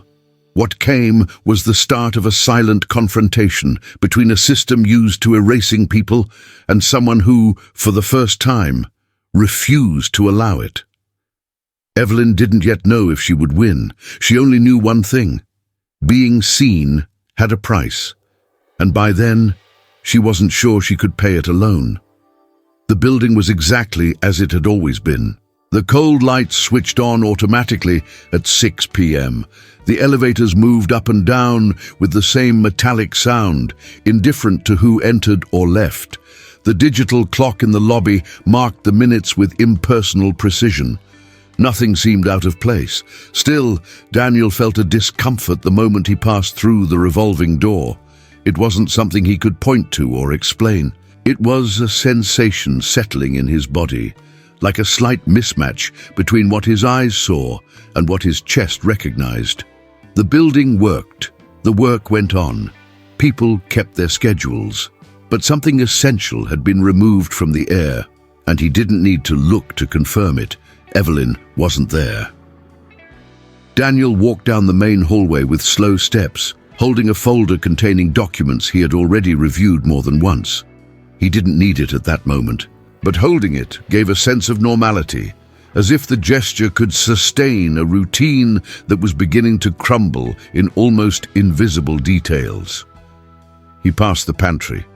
The coffee maker was still dripping with the same annoying rhythm. The cups remained stacked in the corner, some with small chips on the edges. He noticed without meaning to that no one had put the blue cup back in its usual place. Evelyn's cup. He didn't touch it. He moved on. In the side corridor, the one few employees used, where the lights took a few seconds to turn on, Daniel slowed his pace. The faint creak of the floor was still there.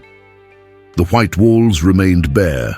Everything stayed the same, but now the space seemed larger, more hollow. He stopped in front of the unmarked door. For weeks, that door had been a point of silent tension, a place that should never have meant so much. A space where conversations happened in hushed tones, where looks lingered longer than necessary, where time seemed to lose its original purpose. Daniel stayed there for a few seconds. He didn't open it, not because he didn't want to, but because he had learned something too late. Some doors need to stay closed, so what existed inside them can remain intact. He took a deep breath and went to his office, sat at his desk, turned on his computer, and answered emails automatically without fully absorbing the content. Productivity remained intact. Reports would be delivered. Meetings would take place. He knew how to do that. He always had. The problem was everything that escaped the spreadsheets. Across the city, Evelyn pushed a cart through corridors she still didn't recognize as hers. The new building was bigger, more modern, quieter. The walls had shades too neutral, almost sterile. People didn't ask questions. No one lingered in their glances. No one seemed to notice more than necessary. That should have been a relief, and in part it was.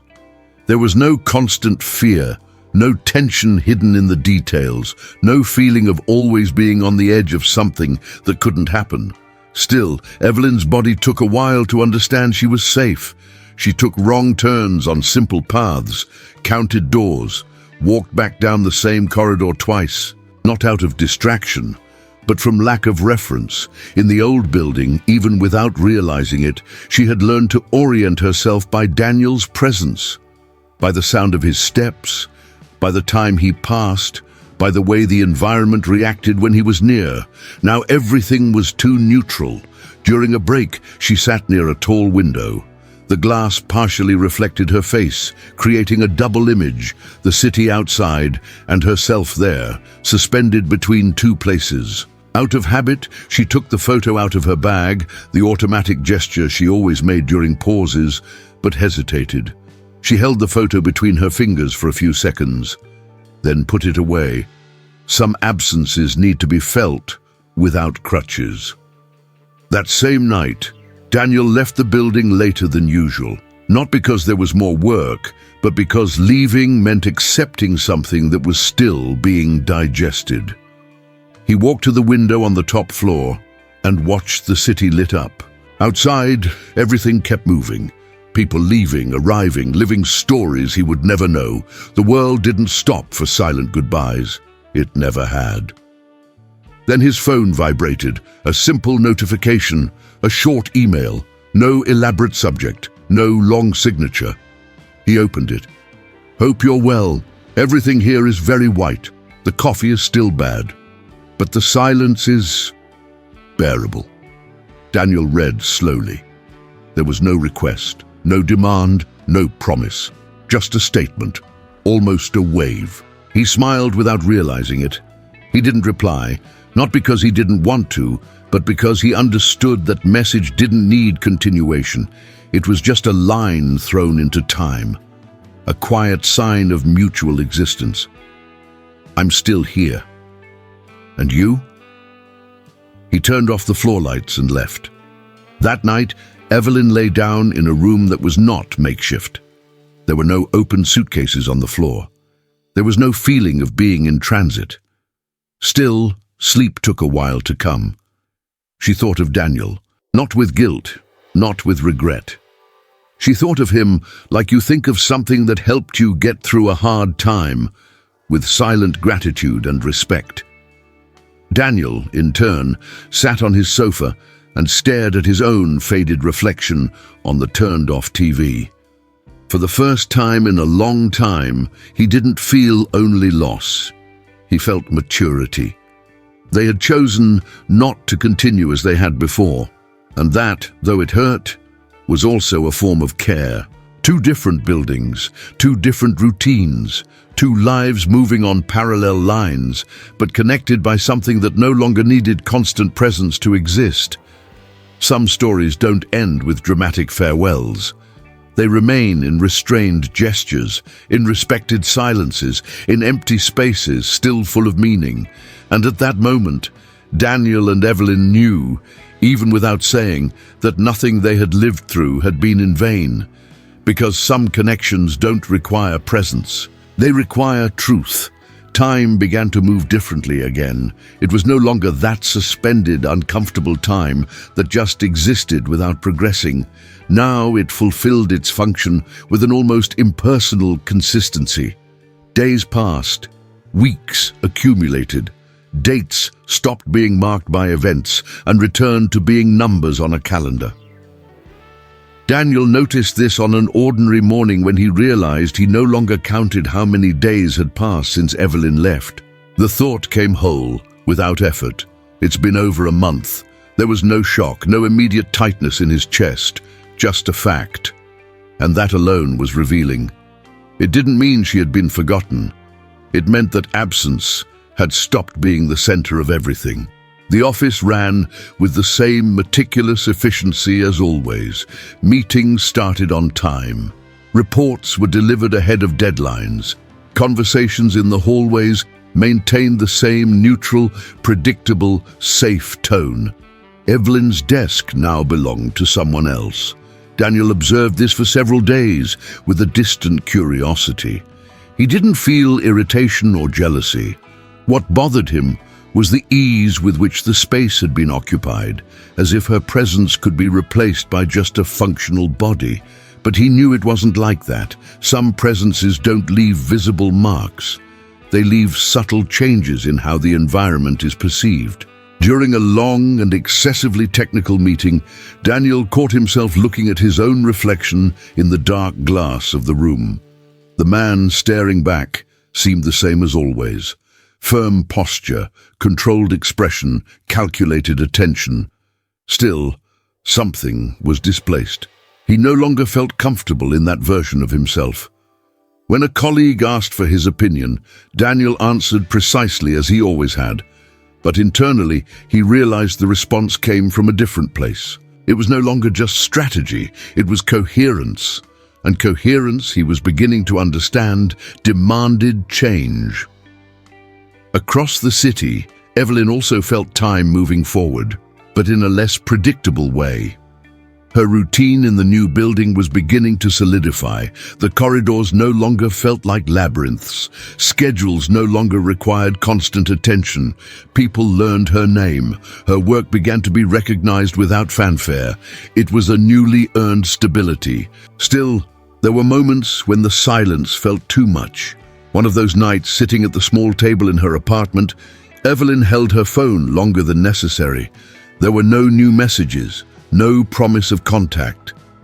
Daniel's name remained there, still, like a possibility she no longer needed to deny, but also couldn't lean on. She asked herself with unsettling honesty if that was what she really wanted. The answer didn't come immediately, and maybe it didn't need to.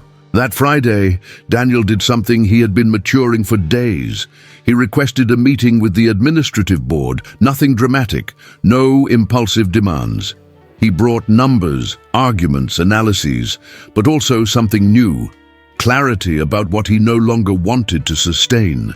He spoke about redistributing roles, about boundaries, about the need to remain in a place that didn't demand he erase himself to function. When he left the room, his body reacted before his mind. A deep fatigue, but a clean one, as if he had stopped carrying something heavy without realizing. It wasn't fear, it was exposure. That same day, Evelyn received an unexpected email, an invitation to join an interdepartmental project, temporary, strategic. It would require moving between units, adaptation, presence in spaces she knew all too well. The old building was on the list. She read the message with exaggerated attention, as if each word might move if watched long enough. Her heart raced, not from anxiety, from recognition. She closed the laptop without replying. She needed time. On the weekend, Daniel began organizing his apartment, not out of practical obligation, but internal necessity. He sorted papers, discarded things kept by habit, rearranged spaces he had always left untouched. When he found Evelyn's photograph, he lingered. He didn't feel immediate pain. He felt respect. He carefully stored the photo, not to forget, but to accept that it was part of his story, without needing to be the center of it. Evelyn spent Sunday walking through the city. She watched shop windows, sat in cafes where no one recognized her. For the first time since the move, she felt whole, not in transition. Still, as she passed by the old building, she slowed down. She didn't go in, but she didn't look away. The following Monday, Daniel arrived early at work. The building was silent, the kind of silence that precedes decisions. He climbed a few floors without hurry and walked to the side corridor. The unmarked door was still there. This time, he didn't stop out of memory. He stopped out of understanding. He didn't open it. He smiled, because he finally understood he no longer needed that space to sustain something that had already transformed. That same day, Evelyn replied to the email. She accepted the project, not for him, but for herself. 2 choices made in different places, 2 conscious moves, no promises, no guarantees, only truth. And when that happens, there's no longer any way to pretend everything can go on exactly as before. The world went on, indifferent as ever. But Daniel and Evelyn, each in their own way, had stopped postponing, and that changed everything. The day began like any other. The sky was too clear for such a delicate moment, and Daniel thought, with a slight discomfort, that the world had a strange ability to stay beautiful when something important was about to happen. The building woke up slowly, Employees entering with automatic steps, shallow conversations spreading through the corridors, coffee being served without care. Nothing announced change. And yet, he felt it. Since accepting the new role, something inside him had shifted. It wasn't complete relief nor explicit enthusiasm. It was a subtler feeling, finally occupying a place that didn't require masks all the time. Daniel crossed the lobby calmly. No rush, no fear. For the first time in a long time, he also didn't have a detailed plan for everything. He had learned, perhaps too late, that excessive control was just another form of postponement. In the elevator, he looked at his own reflection in the metal mirror. He looked like the same man, but he wasn't. There was something softer in his eyes, less stiffness in his shoulders, less defense. The doors opened. At the same moment across the city, Evelyn took a deep breath before entering the old building. It wasn't her first time there since the transfer. The interdepartmental project required it. Still, each visit brought a different feeling. That day, however, something was distinct. She didn't feel anxiety, nor exaggerated expectation. She felt presence. She walked the familiar corridors with steady steps. The sounds were familiar, but no longer stirred tension. The building was no longer forbidden territory.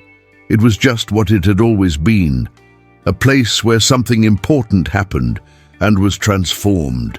She greeted people who vaguely remembered her, received respectful nods, no overly curious glances, no out-of-place questions. Everything seemed aligned, as if the space itself had learned to respect what no longer needed to be hidden. Daniel saw her before she saw him. She was standing near the meeting room, looking at something on her phone. Her hair simply tied back, her posture upright, the same firm silence that had always accompanied her. Time didn't stop, but it slowed enough for him to notice everything. There was no immediate impact, no dramatic reaction, just a deep, calm, almost grateful recognition. She was there, he was too, and both were different. Evelyn lifted her gaze a few seconds later. Their eyes met. There was no fear, no shock that usually accompanied them before. What there was something much rarer: balance. She smiled first, a small, contained, genuine smile. Daniel responded in the same way. They approached without hurry, like two people who no longer needed to prove anything to each other. "Hi," he said. "Hi," she answered. And that was enough. They sat in the reserved room for the project meeting. Others came in, spoke, handed out papers.